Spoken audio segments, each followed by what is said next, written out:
with your permission, we'll begin and we'll start with Gayatri Mantra, everybody. Om Bhurbhuva Swaha Tasya Viturvarenyam Bhargo Devasya Dhimahi Dhyo Yo Na Prachodayat. Om. So, Arya Shri Ravidev Gupta ji and friends, the Unions of Spirituality group cordially invites you all to this third of the 5 lectures that Honorable Arya Gupta ji has kindly agreed to deliver on Swami Dayananda Saraswati's profound book Satyartha Prakash. Most of you present today have attended the first 2 lectures by Arya Sri Ravidev Gupta ji and have become familiar with the key themes that the book Satyartha Prakash talks about.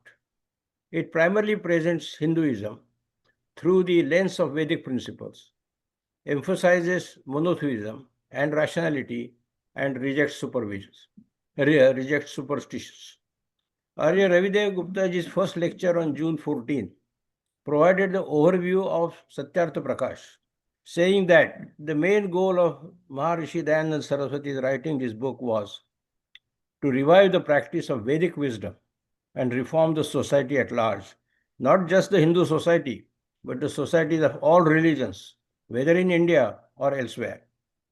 So, Arya Shri Ravidev Gupta's second lecture covered chapters 10 and 6, and that was following a sequence that is said to be fundamental or very critical for understanding Satyartha Prakash.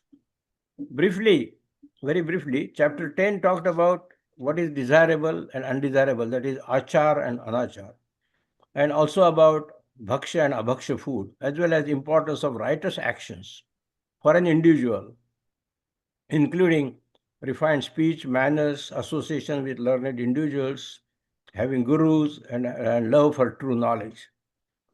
Chapter 6 dealt with the importance of governance, practicing governance. That must be democratic. We talk about democracy now, but Swamiji talked about sort of democratic ideas 100 years back. And he said the governance should operate through 3 types of assemblies: religious, legislative, and educational. And it should comprise, these bodies should comprise of learned individuals to ensure that decisions are made collectively rather than by a single individual. That was chapter 10.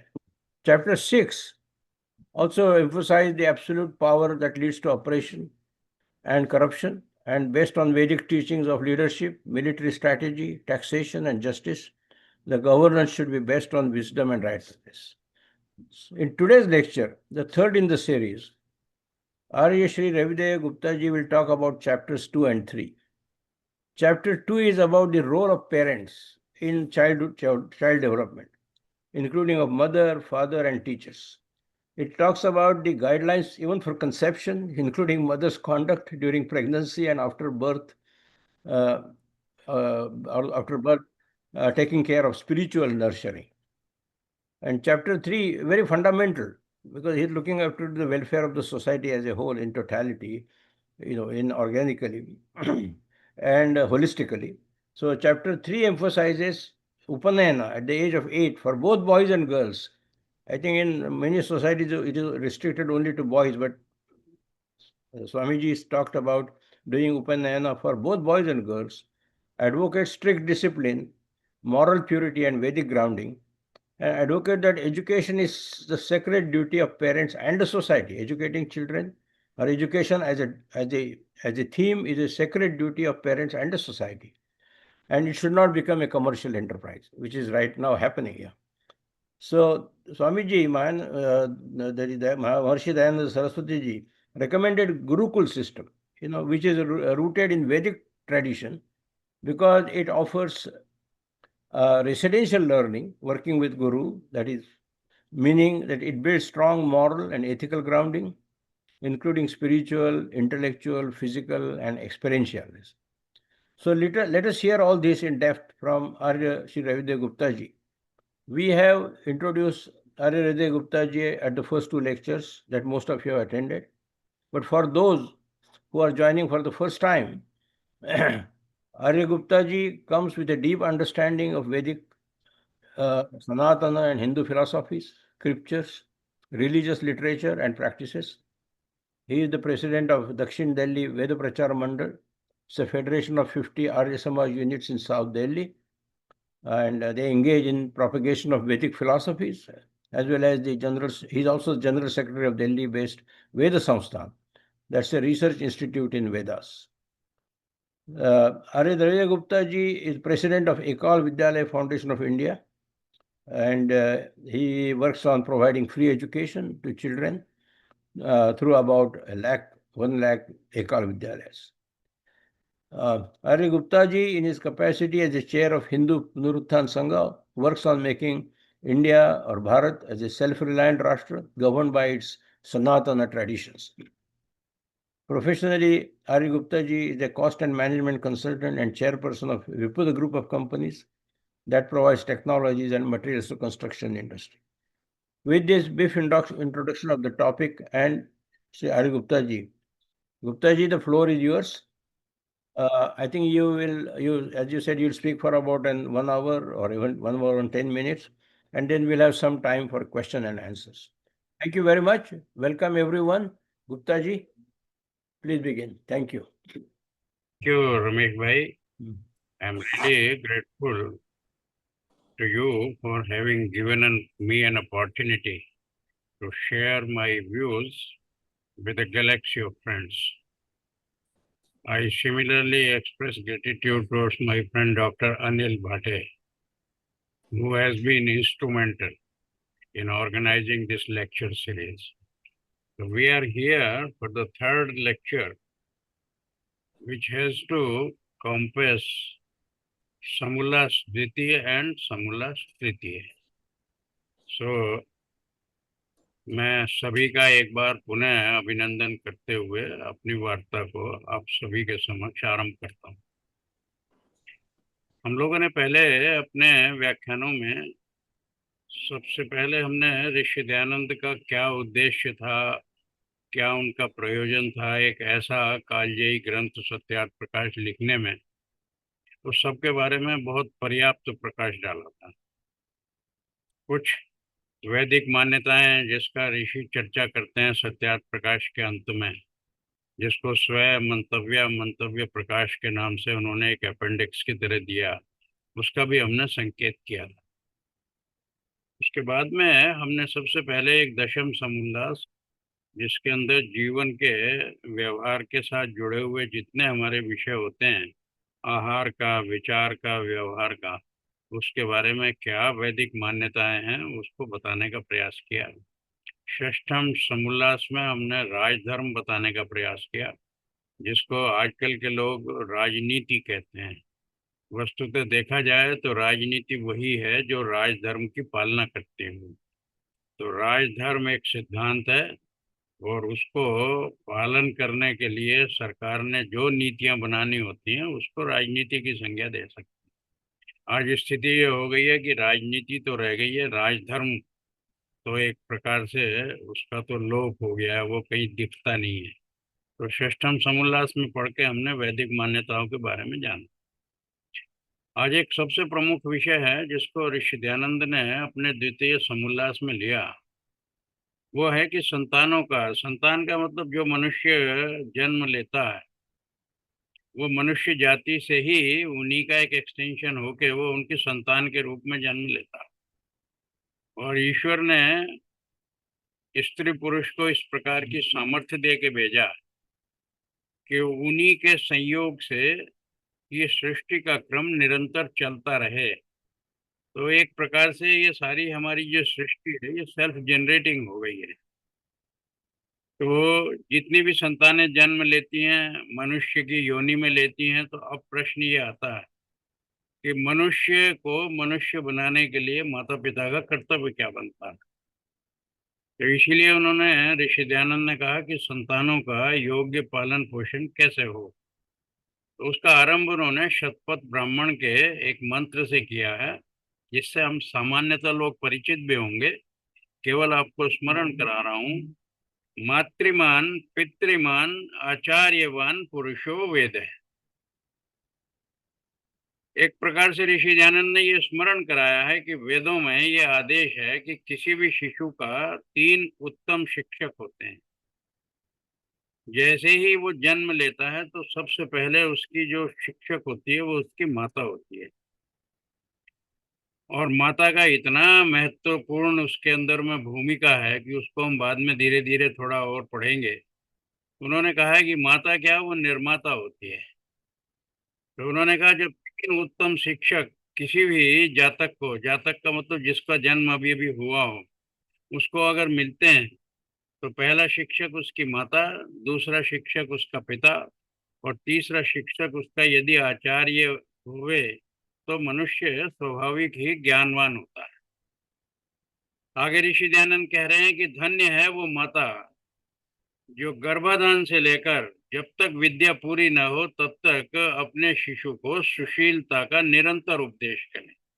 सुशील का मतलब उसके आचरण में वो शील, जिनको हम मानव जाति के एक प्रकार से गुणों के में चर्चा करते हैं। तो मनुष्य किसको कहेंगे? जिसमें मनुष्यता होगी। मानव वही है जिसके अंदर में मानवता के गुण होंगे, और मानवता के जितने गुण हैं वो सुशीलता के अंतर्गत आते हैं। जब व्यक्ति सुशील होता है अर्थात उसके अंदर में वो शील होता है, जिस शील की, जिसको कहते हैं वर्चुअस, तो अगर वो वर्चुअस है तो उसको, वो माता धन्य है जो अपने निरंतर, जब उसने गर्भाधान से आरंभ किया, जब तक शिशु गर्भ में भी नहीं आया था, तभी से उसने अपने मन में एक इस प्रकार की कल्पना लेके शिशु को गर्भ में धारण किया कि मुझको एक बहुत सुशील पुत्र को जन्म, सुशील संतान को जन्म देना है। वो पुत्र हो या पुत्री, उसके ऊपर उसका कोई नियंत्रण नहीं।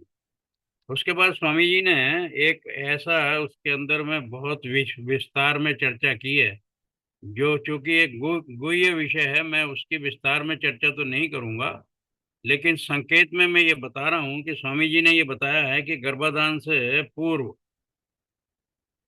बहुत से आवश्यक व्यवहार और सावधानियां बरतनी होती हैं। उन्होंने ये भी बताने का प्रयास किया, जिसको शरीर विज्ञान का विषय कहेंगे या गायनाकोलॉजी कहेंगे, कहीं से स्वामी जी ने उस विषय को उठा के सत्यार्थ प्रकाश में उद्धृत किया है। उन्होंने ये बताने का प्रयास किया कि दंपत्ति के लिए भी संतान का नियोजन करना है तो गर्भाधान के लिए कौन सी रात्रियां अनुकूल होंगी।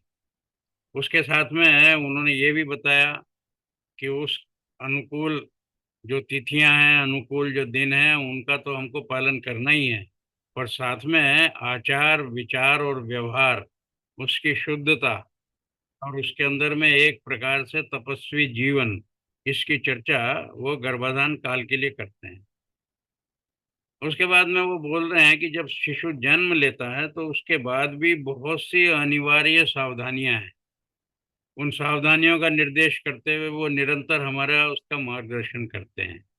मैं केवल श्रोताओं से ये अनुरोध करूंगा, क्योंकि वो विषय यहाँ पर सार्वजनिक रूप से चर्चा करने में मुझको लगता है कि बहुत आवश्यक नहीं है, लेकिन आप ही लोग इस सत्यार्थ प्रकाश के द्वितीय समोल्लास को इस व्याख्यान के बाद जैसे ही आपको समय मिले उसको पढ़ने का प्रयास कीजिए। और ऋषि दयानंद ने उसके अंदर जो जो सावधानियां और जो जो निर्देश, जो जो मार्गदर्शन हमको दिए हैं, उनको हम अच्छी तरह से सम्यक दृष्टि से समझने का प्रयास करें। अब आगे स्वामी जी लिखते हैं कि जब बच्चा 5 वर्ष का हो जाए तो ये माता का कर्तव्य बनता है कि उसको देवनागरी, देवनागरी वो भाषा है जिसके अंदर में हिंदी लिखी जाती है। संस्कृत के अंदर में भी लगभग वही लिपि लिखी जाती है, लेकिन वो भाषा का स्वरूप बदल जाता है। इसके अतिरिक्त भारत में जितनी भी उपलब्ध भाषाएं हैं, उनमें से कितनी भी ऐसी भाषा जो देवनागरी लिपि में ही लिखी जाती हैं। तो ऋषि जान ने तो एक बहुत बड़ा टर्म जो है, जिसको हम बड़ा जनरलाइज टर्म कहेंगे, उन्होंने तो इसलिए कि भारतवर्ष के अंदर में इतने प्रदेश हैं, विभिन्न स्थानों पे कितने भी, जहाँ जहाँ भी भाषा के हमारे यहाँ स्वरूप बदलते हैं। तो मैंने संभवतः पिछले व्याख्यान में ही बताया था कि बच्चे की मातृभाषा क्या होती है। किसी भी बच्चे की मातृभाषा वह होती है जिस भाषा में माता ने अपने शिशु का मुख दर्शन करते ही पहली बार जिस भाषा में अपने शिशु से वार्तालाप किया हो, वो शिशु की मातृभाषा हो। तो मातृभाषा को हम किसी एक भाषा के साथ नहीं बांध सकते, और इसीलिए देवनागरी लिपि को भी नहीं। तो ऋषि दयानंद ने लिखा कि उसको देवनागरी जो भाषा है उसका अक्षरों का अभ्यास कराएं। और साथ में, क्योंकि ऋषि बड़े आधुनिक विचार के थे, उन्होंने कहा एक अन्य भाषाओं के भी, जिसको आजकल बोलते हैं कि हम 3 भाषाओं के फार्मूला की बात करते हैं, एक उसके प्रादेशिक भाषा हो, एक उसकी राष्ट्रभाषा हो, एक उसकी स्वयं की अपनी कोई और भाषा जिसको सीखना चाहता हो। जैसे आज के परिप्रेक्ष्य में लोग समझते हैं कि अगर हमको विश्व नागरिक बनना है तो हमको इंग्लिश का अच्छा ज्ञान होना चाहिए। तो ऋषि दयानंद इसके बारे में बड़ा ही एक उदार अपना दृष्टिकोण रखते हैं। उन्होंने कहा देवनागरी भाषा का ज्ञान कराए माता, और साथ में अन्य भाषाओं के भी अक्षरों का उसको अभ्यास कराए। उसके बाद में जब विद्यार्जन का आरंभ करना है, मैं बंधुओं आपको एक बात स्पष्ट कर दूं कि ऋषि दयानंद ने तो बहुत विस्तार से उस समोल्लास को लिखा है, पर हमारा चूंकि एक सीमित समय होता है तो मैं उसके अंदर आपको प्रमुख विषयों का उससे संकेत करता हूं और ये बताने का प्रयास करता हूं कि ऋषि की मान्यताएं किस दृष्टिकोण से थी। तो उतने से हमको समझ आ जाए तो फिर हमको समोल्लास को पढ़ने के बाद पूरा विषय समझ में आ जाएगा। तो आज मेरा ये व्याख्यान आज भी और उससे पहले भी और आगे के भी भविष्य के व्याख्यान इसी इच्छा से हैं कि ये प्रेरणा आपको स्वाध्याय की स्वयं मिले व्याख्यान को सुनने के बाद। बाद में ऋषि दयानंद एक स्पष्टीकरण देते हैं, जैसा मैंने शुरू में कहा, मातृमान पितृमान आचार्यवान पुरुषो वेद है। उसके अंदर में उन्होंने उसका स्पष्टीकरण किया। उन्होंने कहा मातृमान पितृमान इस शब्द का ग्रहण करते हुए वो स्पष्ट करते हैं, वो ये कहते हैं कि बालक को 5वें वर्ष तक उसकी माता शिक्षा दे, ये एक उसका कर्तव्य बनता है। और 5वें से 8वें वर्ष तक उसकी शिक्षा उसका पिता करे। और जैसे ही वो बच्चा 8 वर्ष का हो जाए, 9वें वर्ष का आरंभ हो, तो फिर जितने भी हमारे वर्ण हैं आर्यों के चारों वर्ण, उनके लिए ये आवश्यक बनता है कि अपनी संतानों का उपनयन करें और उपनयन करके उनको विद्याभ्यास के लिए गुरुकुल में भेज दें। ये सभी वर्णों के लिए अनिवार्य है। देखिए यहाँ पर एक बात बड़ी स्पष्ट निकल के आई है। उपनयन कहते हैं यज्ञोपवीत संस्कार को। यज्ञोपवीत संस्कार क्या आता है? एक संस्कार है जिसके अंदर में अग्निहोत्र के माध्यम से जो हमारा पुरोहित है वो शिशु को एक आदेश देता है। वो ये कहता है कि जीवन के अंदर जो 3 ऋण हैं, उन 3 ऋणों के प्रतीक के नाते ये 3 धागों का जो जनेऊ है, यज्ञोपवीत है, यज्ञ यज्ञ के अंदर पहने जाने वाला वस्त्र। उपवीत का अर्थ होता है वस्त्र। यज्ञ के माध्यम से जिस वस्त्र को पहनाया जाए उसको हम कहते हैं यज्ञोपवीत। यज्ञोपवीत लोगों ने सबने देखा होगा, केवल स्मरण करा रहा हूँ, उसमें 3 धागे होते हैं और वो 3 धागे भी ट्विस्टेड होते हैं, उनके प्रत्येक के अंदर भी 3 धागे होते हैं। तो कुल मिला के 9 धागों का, जिसमें हमको 3 सूत्र दिखाई देते हैं और बाकी जो होते हैं उसके अंदर में 6 वो उसमें अंतर्निहित होते हैं, इनहेरेंट होते हैं। तो वो यज्ञोपवीत संस्कार अपने बच्चों का कराएं अपने परिवार में। ये एक प्रकार से क्या हुआ कि हमने बच्चों को द्विज बनाने के लिए एक संकल्प ले लिया और ये बता दिया कि अब तक तो परिवार में माता ने जो जन्म दिया था तो माता के पिता के कुल में रहा था। आज से हमने इसको उपनयन संस्कार कराने के बाद में गुरु के कुल में भर्ती करना है। हमको यहाँ बात एक स्पष्ट समझनी चाहिए, गुरुकुल का मतलब केवल पाठशाला नहीं है। गुरुकुल का मतलब यह है कि जन्म बच्चे ने अपने पितृकुल में लिया है और अब उसका जो विद्या अध्ययन और विद्या अभ्यास होना है वो गुरु के कुल में होना है। गुरु के कुल में जब वो जा रहा है तो समझ लीजिए कि एक बार से दोबारा जन्म लेने के लिए जा रहा है। और जब वो जन्म लेके वहां से निकलेगा तो उसका जो कुल है वो तो पीछे छूट जाएगा। अब उसका वर्ण जो निर्धारित होगा वो गुरुकुल में विद्या अभ्यास के बाद गुरु उसकी रुचि को देख के, उसकी योग्यता को देख के तय करने वाले हैं। इसना जो ये एक गंभीर विषय है, इसको आर्य जाति के हमारे ये एक प्रकार से मैंडेट हैं, और ये जो मैंडेट्स हैं इसको हिंदू समाज और आर्य जाति भूल चुकी है। इसलिए आज हमारे यहाँ इतना जातिगत जो दिखाई दे रहा है विद्वेष, वो केवल इसी कारण से है कि लोगों ने अपने वैदिक मान्यताओं को ना समझा है और समझने के बाद भी उनको जीवन में लाने का प्रयास नहीं किया। तो मैं आज जो आपको संकेत कर रहा हूँ कि चारों वर्ण, शिशु ने किसी भी वर्ण में जन्म लिया वो उसके पितृकुल है, लेकिन उसके बाद में उसका वर्ण क्या निर्धारित होना है ये गुरु के कुल में निर्भर होता है। तो आपके लिए उन्होंने क्या किया कि संतानों का उपनयन करके यज्ञोपवीत जिसको कहते हैं गुरुकुल के अंदर में विद्याभ्यास के लिए भेज दें। ये सभी वर्णों के लिए अनिवार्य। उपनयन का भी मैं शब्द थोड़ा स्पष्ट कर दूं। हम ये जानते हैं कि हमारे जो दो नयन होते हैं ये ज्योतिष पुंज हैं। सारे संसार को हम देख पाते हैं अपने नयनों के माध्यम से। उपनयन का मतलब है कि एक ऐसे नयन जो कि हमारे इन नयनों से ना दिखता हो, वो उपनयन लगाने से दिखने लगता है। उपनयन का मतलब एक प्रकार की विजुअल एड। जैसे मैंने चश्मा लगाया हुआ है, इस चश्मे को भी उपनयन कहते हैं। और इसी प्रकार से विद्याभ्यास से पहले हमने जो संकल्प के लिए धागे अपने सांकेतिक कंधे पे डाला है, बाएं कंधे से लेके हम उसको दाहिनी तरफ लेके जाते हैं। उसके अंदर में भी क्या है कि मेरे ऊपर जो 3 ऋण हैं जीवन में, उन 3 ऋणों को मैं पूरा करने का संकल्प लेता हूँ। तो माता पिता उसको स्मरण कराने के लिए वो धागा उस पर धारण करा देते। आगे वो क्या कह रहे हैं, एक बड़ी विशेष विशेष बात है जो आजकल के माता पिताओं के लिए तो बड़ी अटपटी होगी, लेकिन चूंकि ऋषि ने उसका विधान किया है तो मैं इसलिए आपको बता रहा हूँ। ऋषि ने ये कहा है कि जो माता पिता और आचार्य, क्योंकि ये तीनों शिक्षक हैं, जो अपने संतान व शिष्यों का ताड़न करते हैं। ताड़न का अर्थ क्या होता है? उनको बहुत ही बारीकी से उनको ताड़ते रहते हैं, एक प्रकार से उनके ऊपर में ऑब्जर्वेशन रखते हैं और हमेशा उन पे एक सर्विलेंस जैसी कि बच्चे क्या कर रहे हैं। दूसरा ताड़न का ये भी होता है कि अगर कुछ गलत करते हैं तो उनको डपट के उसके लिए उनको ठीक रास्ते पर लाने का प्रयास करते हैं। तो इसमें दो चीज हो गई। ताड़ने का मतलब है उनके सारे जितने भी क्रियाकलाप हैं, उनकी बॉडी लैंग्वेज है, उन सबको बहुत माइन्यूटली स्टडी करें और अगर जरा भी लगे कि कुछ गलत है तो उसको सुधारने के लिए उसको डपटने का भी अपने अंदर में अनुक्रम करें। और जब ये उपक्रम करते हैं तो उसको ताड़ना कहते हैं। तो ऋषि दयानंद क्या कह रहे हैं, जब ये तीनों शिक्षक अपने संतान और अपने शिष्यों का, क्योंकि संतान तो वो माता पिता की है और आचार्य के लिए वो शिष्य है, वो उनका ताड़न करते हैं, तो समझ लीजिए कि वो उनको अपने हाथ से अमृत पिला रहे हैं। आज की परिस्थिति में ये बड़ा विचित्र लगता है।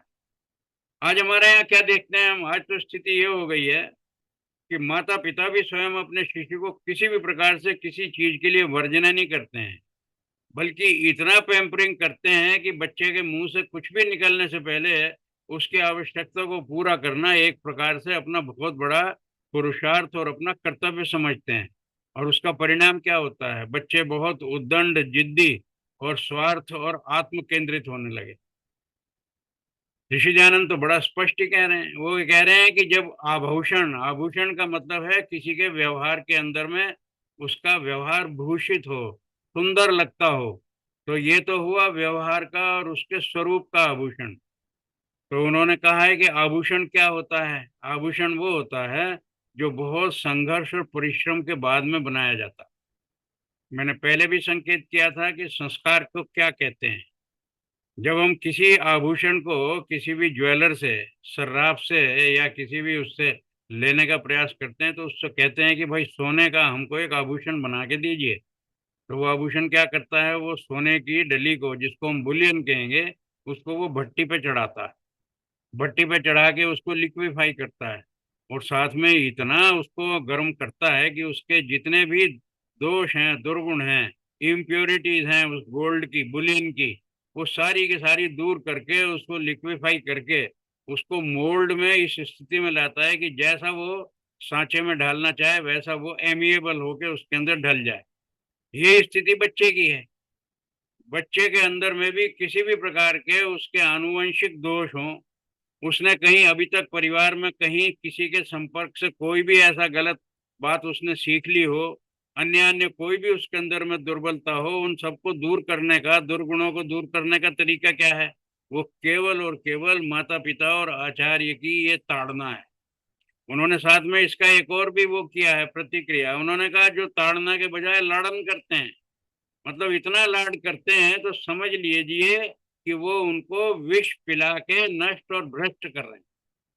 इतने कठोर शब्दों में ऋषि दयानंद ने संतान के पालने की, अर्ली ईयर्स में किस तरह से पालना है, बड़ा स्पष्ट दृष्टिकोण दिया है। आज के आधुनिक माता पिता इसके ऊपर में विचार कर सकते हैं, विचार करना भी चाहिए, और उन्हीं को ये मानना चाहिए कि ये जो टेंडर एज है, इस टेंडर एज के अंदर हमको बच्चों को वो संस्कार देने हैं जो उनके जीवन भर उनके काम आएंगे। तो इसलिए हमारे यहाँ ये कहा जाता है कि कोई भी बात अच्छी सिखानी हो तो कैच देम यंग। आप छोटी आयु में जो बनाते हैं वो बड़ा इम्प्रेशनेबल एज होती है। उसके अंदर जो सिखा दिया जाए वो बच्चा सारा जीवन याद रखता है। हम जितने भी लोग हैं अपना याद करें, हमको बहुत पता लगता है कि हमारे माता पिता ने बचपन में हमको एक बात ये सिखाई थी, और अब ना आज तक उसको गांठ बांधी हुई है। अपने मन में हम गर्व का अनुभव करते हैं। और अगर यही हम चाहें कि हमारे बच्चे भी अपने जीवन में बाद में गर्व का अनुभव करें, तो ये उन्होंने ऋषि दयानंद ने बड़ा स्पष्ट किया कि लाड़न के बजाय बच्चे के आरंभिक काल में उसका ताड़न होना चाहिए।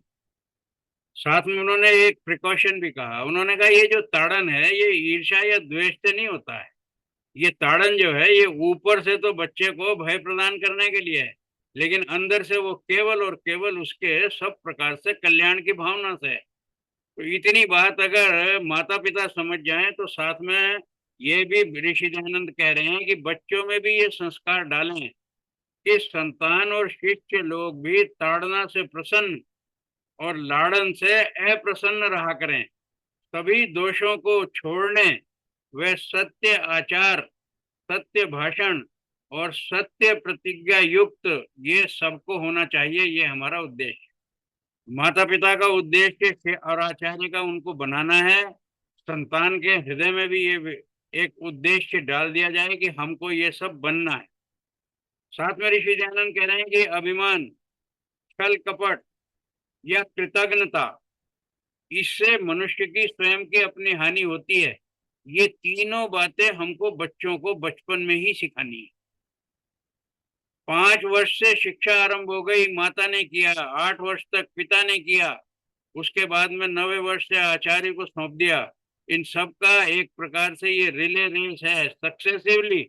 उनको एक ही बात ध्यान रखनी है कि बच्चों के अंदर किसी भी प्रकार का अहंकार जो है वो किसी भी तरह डेवलप ना हो, उनके अंदर में किसी तरह की वैनिटी नहीं हो, उनके अंदर में किसी तरह का ऐसा नहीं हो कि वो बड़ा प्राउड फील करते हो।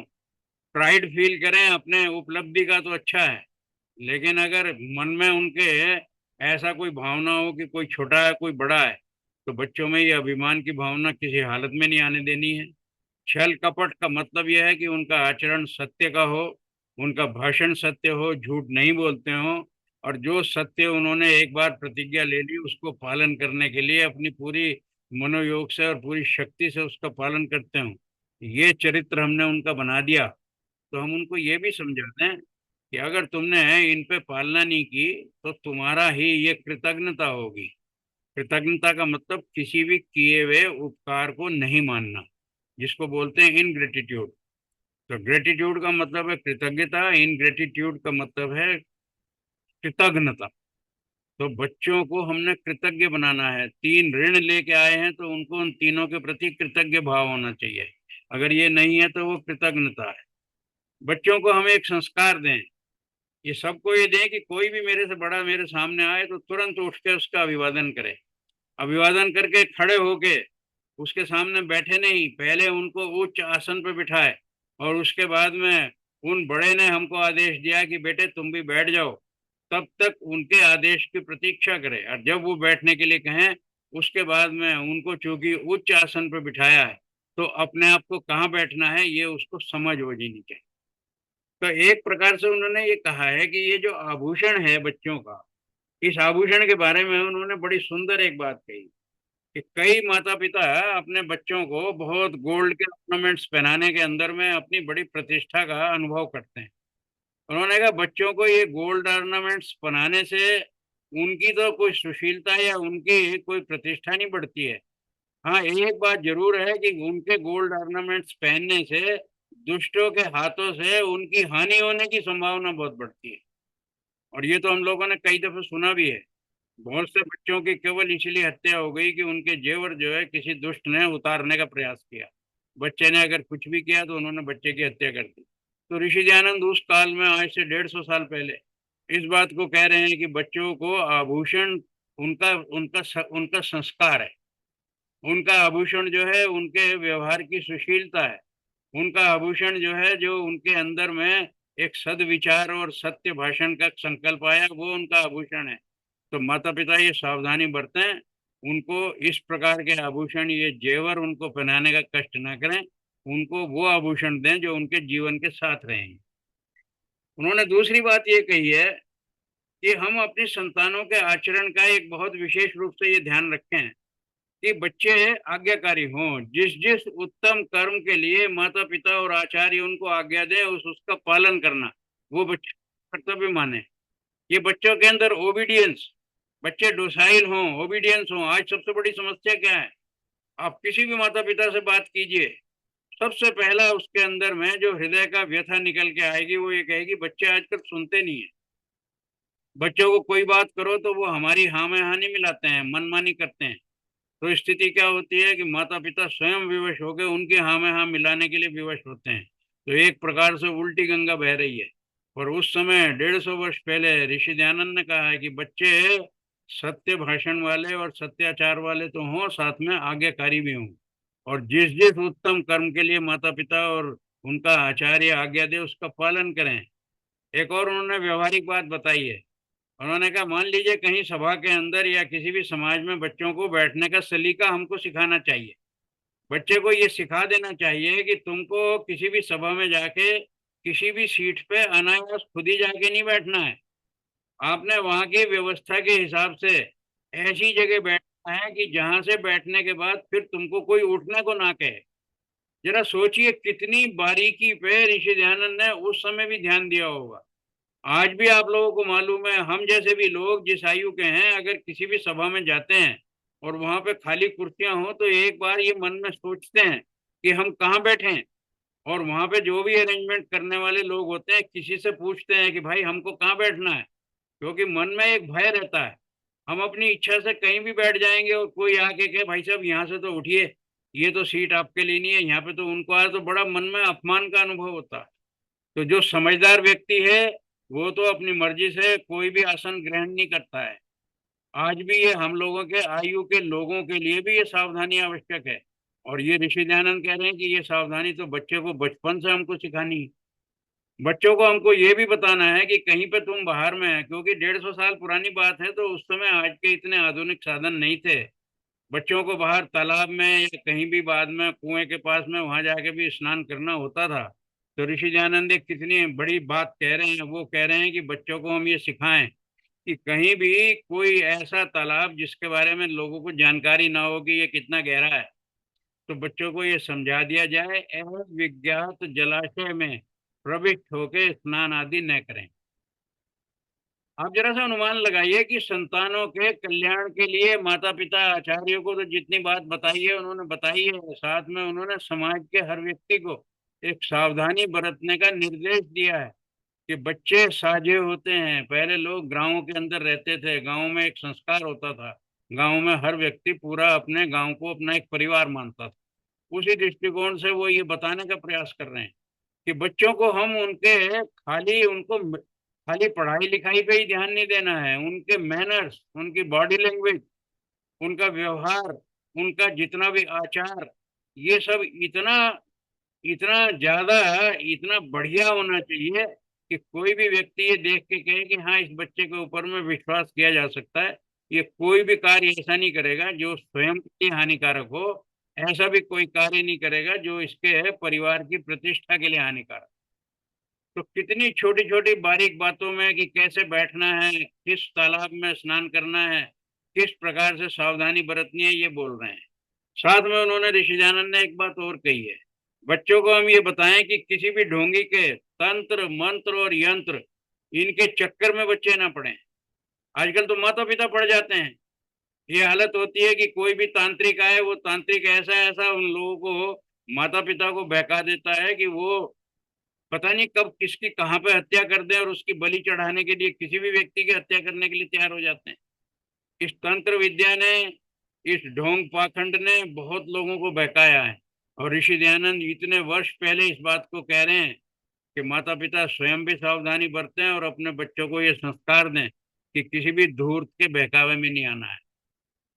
ऋषि दयानंद एक बड़ी व्यवहारिक बात और कह रहे हैं। सत्यार्थ प्रकाश नहीं पढ़ते हैं तो हमको पता नहीं लगता कि इतनी बारीकी में भी वो जा सकते हैं। वो ये कहते हैं कि कई बार भूत प्रेत का नाम लेकर डराया जाता है।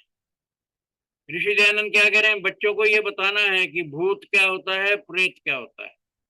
प्रेत के बारे में उन्होंने बड़ा स्पष्ट दृष्टिकोण दिया। उन्होंने कहा प्रेत का संधि विच्छेद कीजिए, उसका मतलब है प्रेत। प्रेत का मतलब यह है something that has gone never to return. इसका मतलब यह है कि जब किसी व्यक्ति का प्राणांत हो गया तो उसका जो शरीर है उसमें से जो आत्मा जा चुकी है, it is gone forever, never to return. तो इसका मतलब ये जो शरीर है अब ये प्रेत है, प्रेत। तो प्रेत क्या हुआ, वो उसका शरीर, जो शरीर निर्जीव है जिसमें से आत्मा निकल चुकी है। और जो लोग उस कंधा लगा के उसको ले जाके शमशान तक ले जाते हैं दाह संस्कार के लिए, आप लोग याद कीजिए उनको प्रेत हार कहा जाता है, क्योंकि वो उस प्रेत को लेके जाने वाले लोग होते हैं। तो साथ में दूसरा उन्होंने स्पष्ट किया कि भूत क्या होता है। लोग कहते हैं अंधेरे में भूत दिखाई देता है। ऋषि दयानंद ने कहा वैदिक मान्यता को समझें। भूत का मतलब यह है जिसका जन्म हुआ था लेकिन अब नहीं रहा है।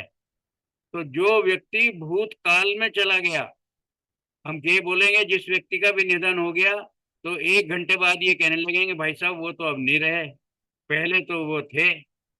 जिसके साथ में है के बजाय था लग जाए, समझ लीजिए कि वो भूतकाल में चला गया, वर्तमान काल में नहीं रहा। तो जो भूतस्थ हो गया, ऋषि दयानंद की जो भाषा है उसको समझ लीजिए। भूतस्थ जो है संस्कार के बाद में वो व्यक्ति भूत कहलाता है। इसका मतलब ये है कि उसका प्रादुर्भूत तो हुआ था लेकिन अब उसका अवसान हो गया, अब वो केवल भूत रह गया। तो भूत की परिभाषा कितनी स्पष्ट उन्होंने बताई है कि जो नहीं रहा है। और जब तक उसका शरीर है जिसके अंदर में निर्जीव शरीर है उसको प्रेत कहा। तो भूत और प्रेत का इतना स्पष्ट अर्थ देते हुए ऋषि दयानंद ने इस हिंदू समाज पे एक बड़ा भारी उपकार किया। उन्होंने कहा ये जो भूत प्रेत का ढोंग पाखंड है कि तुम्हारे ऊपर कोई प्रेत आया हुआ है, तुम्हारे ऊपर कोई प्रेत आत्मा आई हुई है, प्रेत आत्मा नहीं होती है, प्रेत केवल निर्जीव शरीर होता है। इतना स्पष्ट दृष्टिकोण जिन लोगों ने दिया है हमें उनके प्रति आभारी होना चाहिए। आगे उन्होंने कहा है ज्योतिष के बारे में। उन्होंने ये कहा है कि ये ज्योतिष शास्त्र है, ये एक प्रकार से वेदांग है। वेदों के उपांग होते हैं 6 और उसके अंदर में एक ज्योतिष भी होता है। पर उन्होंने कहा ये कौन सा ज्योतिष होता है। उन्होंने कहा अगर सांसारिक दृष्टि से देखा जाए तो हम अंतरिक्ष में 2 ज्योतिष पुंज देखते हैं जो ईश्वर ने प्रकाशित करने के लिए सृष्टि को बनाए हैं। दिन होता है तो सूर्य के होने से और रात्रि होती है चंद्रमा के होने से। ये दोनों प्रकाश के लिए, ज्योति का अर्थ है प्रकाश।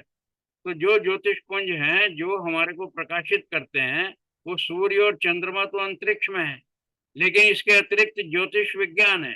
तो जो अंतरिक्ष विज्ञान है जिसको हम एस्ट्रोनॉमी कहते हैं, एस्ट्रोनॉमी का मतलब पूरे अंतरिक्ष के अंदर में जितने भी ग्रह और नक्षत्र हैं, जिसमें सूर्य और चंद्रमा भी है और हमारी पृथ्वी भी एक नक्षत्र है, इन सब नक्षत्रों की स्थिति का ज्ञान, उनकी गति का ज्ञान, ये एक प्रकार से ज्योतिष विद्या है जो गणित से जुड़ी हुई है। तो ऋषि दयानंद क्या कह रहे हैं कि वेदांग होने के नाते ज्योतिष शास्त्र हमारे वेदों से जुड़ा है, लेकिन वो कौन सा है, जो एस्ट्रोनॉमी है, जिसको लोग एस्ट्रोलॉजी कहते हैं, जिसको फलित ज्योतिष कहते हैं, उसको ऋषि दयानंद कहते हैं ये तो किसी भी प्रकार से मान्य नहीं है, ना विश्वसनीय है।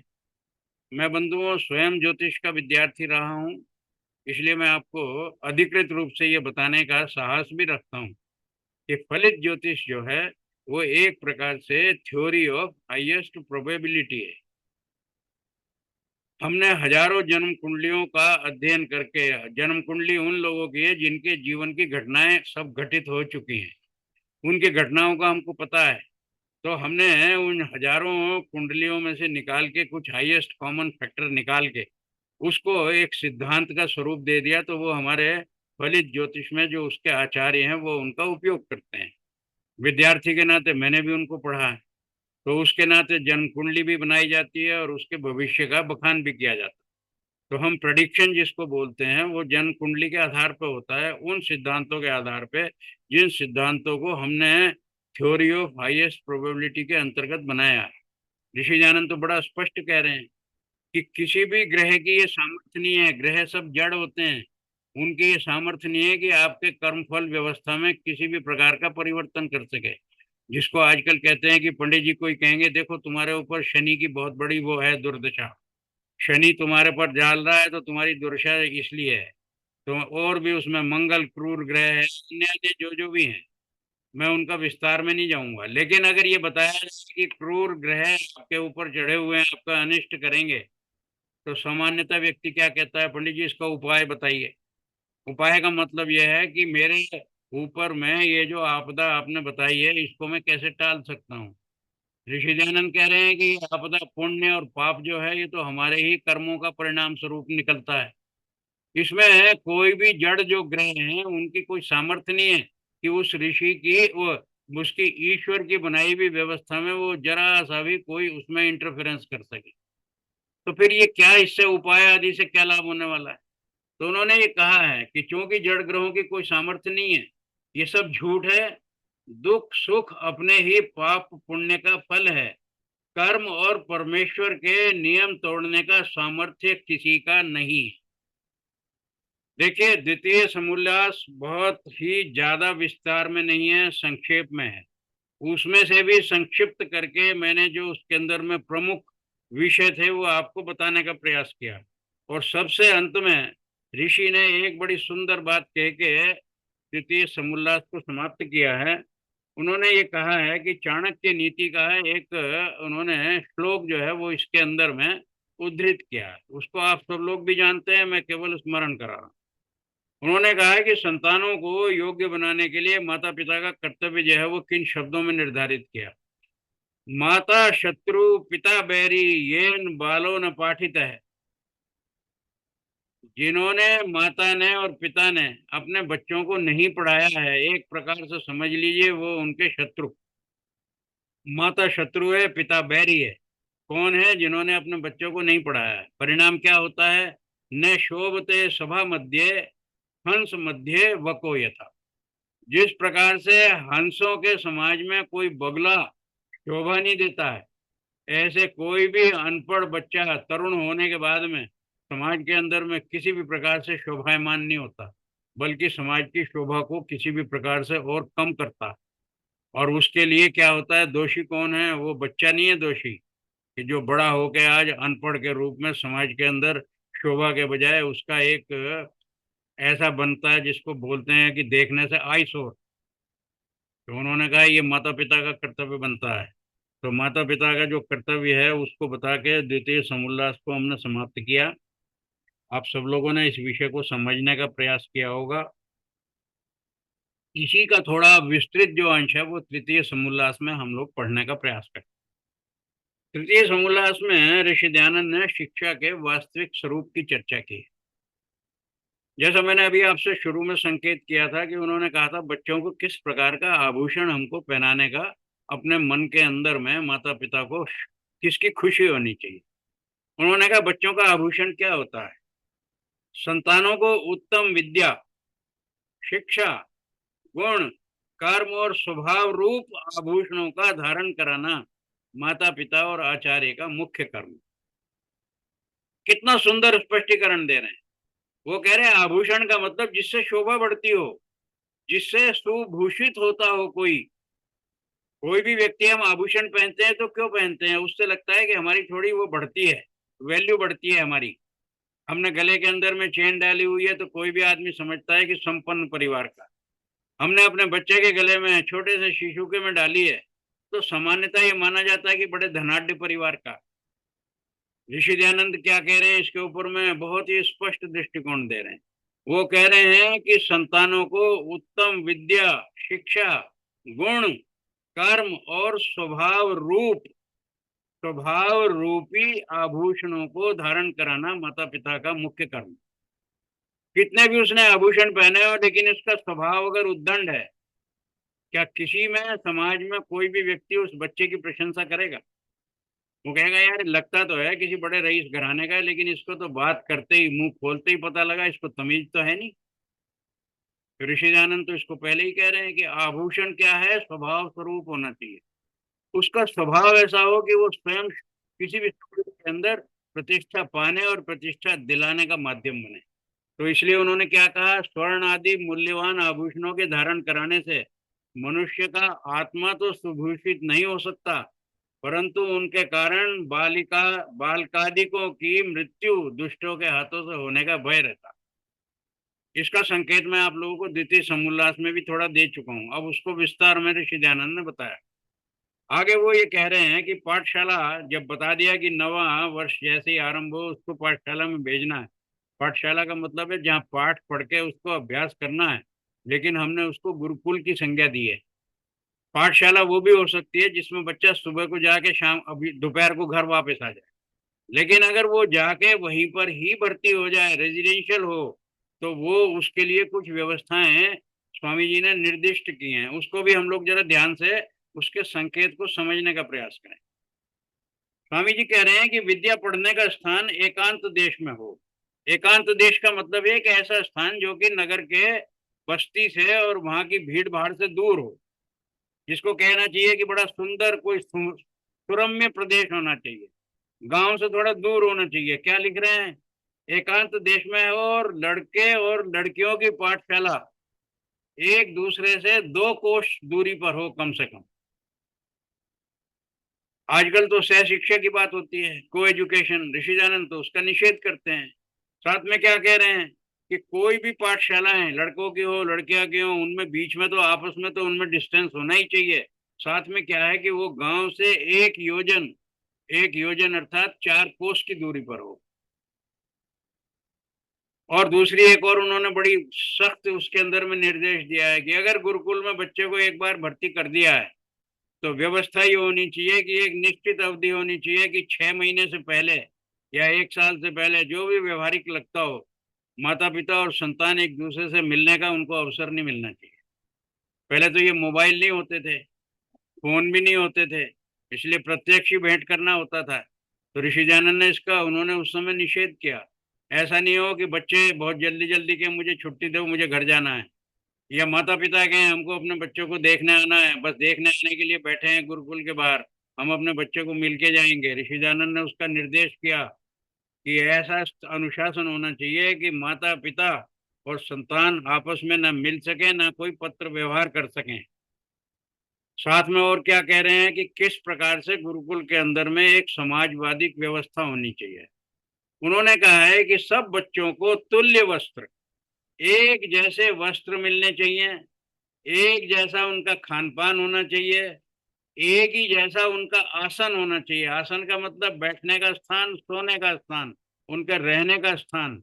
और वो बच्चे चाहे राजकुमार हो या किसी दरिद्र की संतान हो, लेकिन इन सब का तुल्य खान पान, तुल्य वस्त्र और तुल्य आसन होना चाहिए। इतने मात्र से समझ में आ जाता है कि गुरुकुल के अंदर में किसनी एक सामाजिक समानता के ऊपर में जोर दिया गया। चारों वर्ण के बच्चे वहां पर भर्ती हो रहे हैं, उनके अंदर में किसी तरह की भी ऐसी भावना नहीं हो कि मेरे अंदर में मैं उच्च वर्ण का हूँ, ये निम्न वर्ण का है। और इसका उदाहरण हमको देखने को मिलता है तो महाभारत में श्री कृष्ण और सुदामा की मित्रता के उदाहरण के रूप में मिलता है। और उसी के अंदर में हमको एक इसका बिल्कुल प्रतिकूल उदाहरण मिलता है और जिसका दुष्परिणाम भी हम देखते हैं। गुरुकुल के लिए ऋषि दयानंद ने कहा है कि ये गांव से दूर होना चाहिए। मतलब गांव से का मतलब नगर से, गांव से, बस्ती से कितनी दूर होना चाहिए? उन्होंने कहा मिनिमम 1 योजन होना चाहिए। और फिर ऐसी जगह होना चाहिए जहाँ पे माता पिता का दखल ना हो। इसका मतलब बच्चे पितृकुल में नहीं गुरुकुल में जाके पढ़े।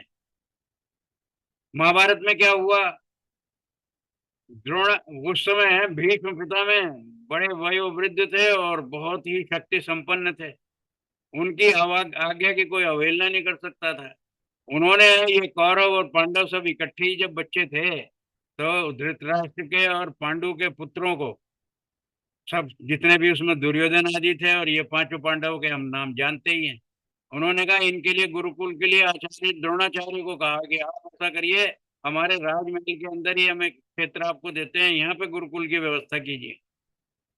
उस समय की जो भी व्यवस्थाएं रही होंगी, समझ लीजिए कि ब्राह्मणत्व का पतन आरंभ हो गया था और क्षत्रिय भी अपने धर्म को पालन नहीं करते थे। तो भीष्म पिता ने क्षत्रिय होते हुए भी अपने माता पिता होने का कर्तव्य पालन नहीं किया, बच्चों को गुरुकुल में नहीं भेजा बल्कि गुरुकुल को अपने राजमहल में बुला दिया। परिणाम क्या हुआ, उसमें जो पहला ग्रेजुएट निकला वो दुर्योधन नाम का निकला। जब गुरुकुलों की मर्यादाएं भंग होंगी तो बद्धुओं ग्रेजुएट दुर्योधन जैसे निकलेंगे। ऋषि दयानंद ने तो इस बात को बड़े स्पष्ट शब्दों में कहा। उन्होंने कहा ये गुरुकुल का एक गुरुकुल अपने आप में एक बिल्कुल स्वायत्त संस्थान होता है। उसके अंदर किसी माता पिता का क्या, राजा का भी उसके अंदर में कोई दखल नहीं होता है। किसी भी प्रकार का राजा उस आचार्य को निर्देश नहीं दे सकता है। अगर बच्चा उसका भी भर्ती होगा तो उसको भी बिल्कुल उसी प्रकार का खान पान, वैसे ही कपड़े और वैसे ही उसका आसन, उन्हीं परिस्थितियों में वो रहेगा। और साथ में उन्होंने क्या कहा कि बच्चे घर से तो उपनयन संस्कार करा के आए हैं, लेकिन गुरु ने अब उनको अपने गर्भ में धारण करना है। तो गर्भ में धारण करने का प्रतीक क्या है, फिर वो यज्ञोपवीत है। अब गुरु के हाथों से गुरुकुल के अंदर में वो यज्ञोपवीत संस्कार करके एक प्रकार से बच्चे गुरु के अधीन हो जाएं और गुरु ने बच्चों को अपने अपने उसमें हृदय के अंदर में एक प्रकार से अपने गर्भ में स्थित कर लिया कि अब मैंने केवल इनको कल्याणकारी शिक्षा देके एक सुयोग्य नागरिक बनाना।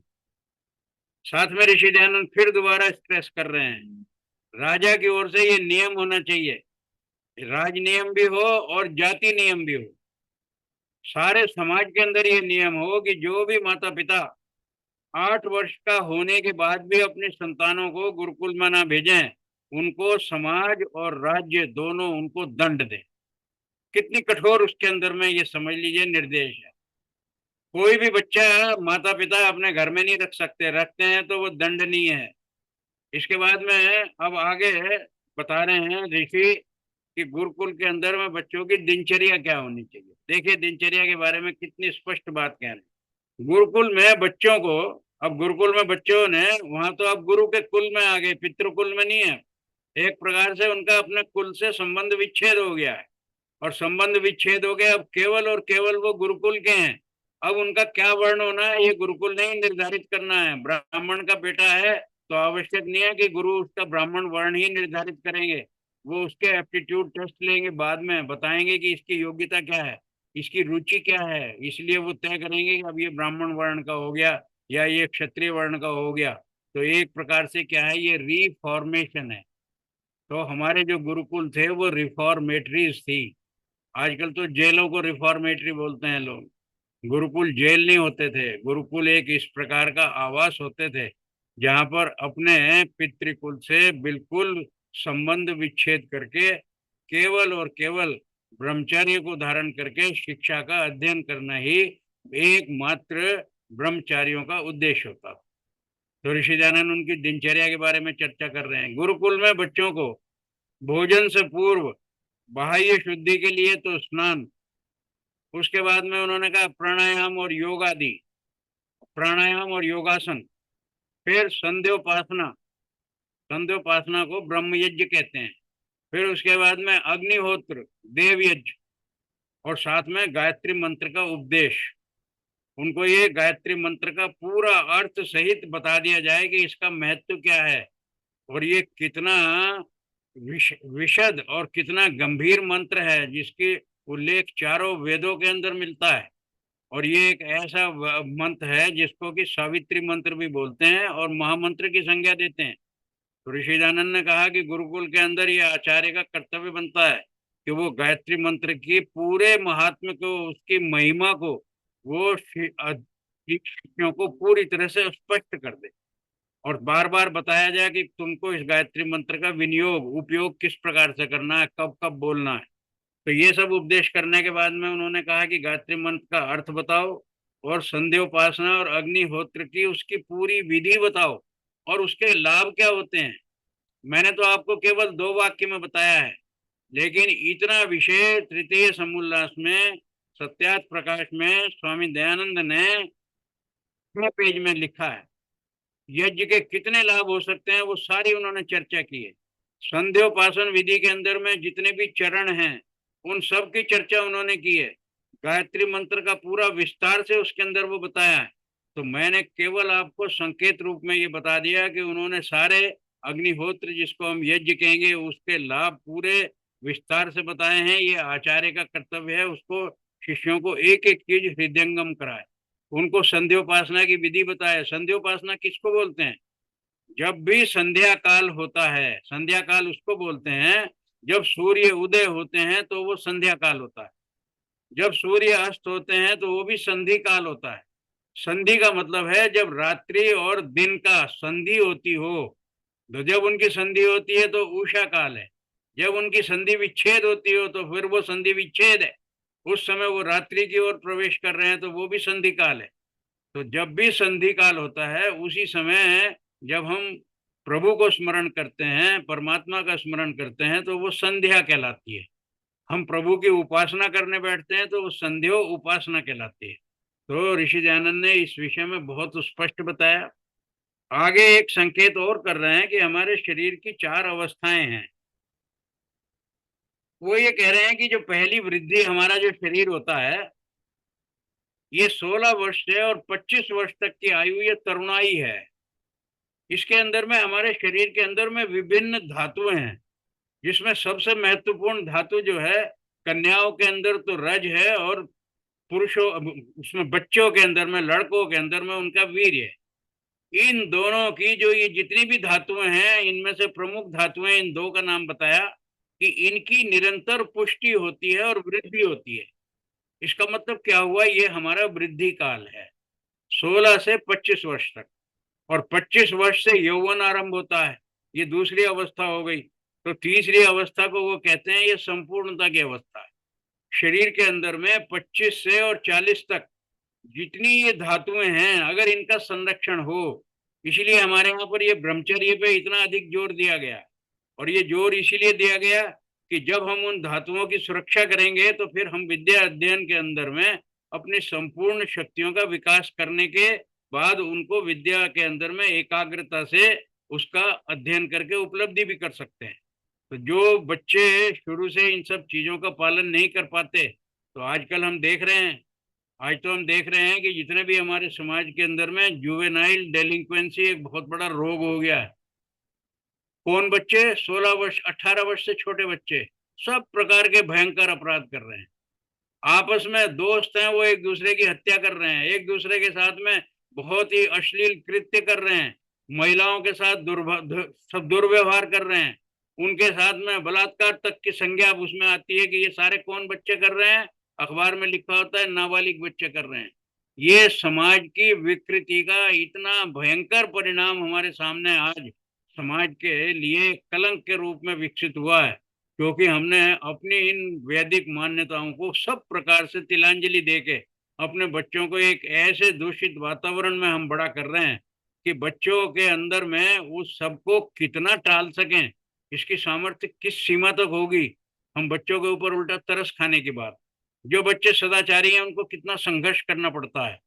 आज हम मोबाइल उन बच्चों के हाथ में देते हैं, मालूम नहीं कैसे सोशल मीडिया के साथ में हम उनको एक्सपोज कर देते हैं। उन बच्चों के ऊपर में कितने भयंकर दूषित परिणाम और वो आते हैं, उसका वो किस तरीके से विरोध करते होंगे और अपनी सदाचारिता को बना के रखते होंगे। वास्तव में वो बच्चे साधुवाद के पात्र हैं, लेकिन हमने उनके लिए परिस्थितियां बहुत कठिन बनाई हुई है। सभ्यता के नाम पे पता नहीं हमने अपनी संस्कृति को किस स्थिति पे पहुंचा दिया। ऋषि दयानंद तो बड़ी स्पष्ट बात कह रहे हैं। इसके अंदर में एक बड़ी गंभीर बात जो आगे उन्होंने कही, उन्होंने कहा 25 और 40 वर्ष तक की जो है ये हमारे जीवन की संपूर्णता अवस्था है। 40 वर्ष की अवस्था के बाद में ऋषि दयानंद एक बायोलॉजिकल फैक्ट कह रहे हैं। वो ये कह रहे हैं कि चौथी जो अवस्था है वो किंचित परिहारिणी है। परिहारिणी का मतलब ये है कि उसके बाद में 40 वर्ष की आयु के बाद में जो पुष्टि होने के बाद में संपूर्णता हमारे शरीर की हो गई, उसके बाद में फिर उसकी वृद्धि होती है। उसमें से फिर जो धातु बढ़ते भी हैं, धातु तो निरंतर हमारे शरीर में रोज बनते हैं, उसके लिए उन्होंने लिखा कि वो शरीर किसी ना किसी प्रकार से शरीर से बाहर निकल जाते हैं। तो ऋषि दयानंद ने इसी स्थल पे ये कहा है कि 40 वर्ष की आयु के बाद किसी भी बच्चे को, बालक को, उन्होंने फिर महिलाओं की, कन्याओं की अलग से आयु का एक अलग निर्धारण किया, वो भी मैं आपके सामने बताऊंगा। उन्होंने कहा कि 40 वर्ष के बाद में किसी भी पुरुष को अगर उसको जीवन में गृहस्थ में जाना है तो उसके बाद में तुरंत विवाह कर लेना चाहिए। उसके बाद में अविवाहित नहीं रहना कोई कारण नहीं है, क्योंकि अब धातुएं उसके शरीर में वृद्धिगत नहीं होंगी, जो होंगी भी तो वो निकल जाएंगी। इन सब के जो संकेत हैं वो आप सब लोग ऋषि दयानंद के दिए हुए संकेत को, प्रबुद्ध लोग हैं, इनको सब समझ सकते हैं। ऋषि दयानंद ने कहा ये विवाह का विधान हमारे लिए इसीलिए है। विवाह की उन्होंने उत्तम अवस्थाएं बताई है। उन्होंने कहा जो पूर्ण ब्रह्मचर्य के बाद एक बार ब्रह्मचारी ने और ब्रह्मचारी ने जब शिक्षा प्राप्त कर ली है तो अब उनके लिए विवाह का विधान होना चाहिए। उसके लिए उन्होंने क्या कहा है कि सबसे उत्तम अवस्था क्या है। उन्होंने कहा सबसे उत्तम अवस्था है 25 वर्ष का ब्रह्मचारी हो और 16 वर्ष की ब्रह्मचारिणी हो। ये सबसे उत्तम अवस्था का उन्होंने युगल बताया है कि ये एक वो है प्रोपोर्शन। उन्होंने कहा कि अगर कोई उस अवस्था में किसी कारण से विवाह करने का इच्छुक नहीं है तो फिर उन्होंने दूसरा विकल्प दिया। उन्होंने कहा 36 वर्ष का ब्रह्मचारी हो तो 18 वर्ष की ब्रह्मचारिणी भी हो सकती है। तीसरा विकल्प भी दिया, आजकल जैसा हमारे यहाँ है कि बच्चे बहुत जल्दी लेट मैरिजेस की बात करते हैं, उसको भी गवर्न करने के लिए ऋषि दयानंद ने कहा अगर मान लीजिए कोई 36 वर्ष की अपनी आयु तक भी विवाह करने का मन नहीं बना पाया है तो उसके लिए अभी भी वेदों में विधान है कि 48 वर्ष का ब्रह्मचारी हो और कन्या जो है उसके लिए 24 वर्ष की भी उपयुक्त होगी। तो ये तीन हमारे उन्होंने जो युग्म बताए हैं, कपल्स बताए हैं, 25 16, 36 18, 48 24।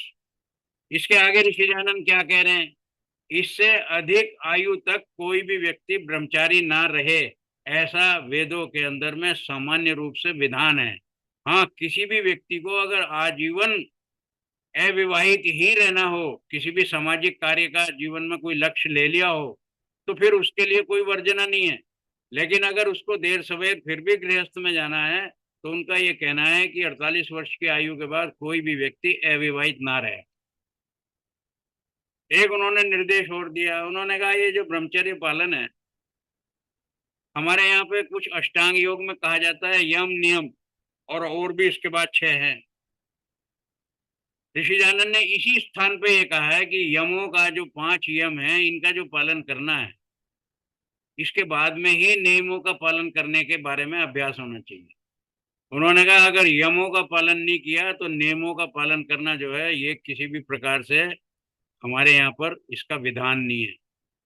तो कितना उन्होंने कहा कि अष्टांग योगों को अगर आरंभ करना है तो प्रथम श्रेणी से करना। तो यम नियम, आसन, प्राणायाम, प्रत्याहार, ये सब जो हमारे हैं उसके लिए उन्होंने प्राथमिक स्तर पे ही कहा है कि पहले यमों का पालन और उसके बाद में नियमों का पालन।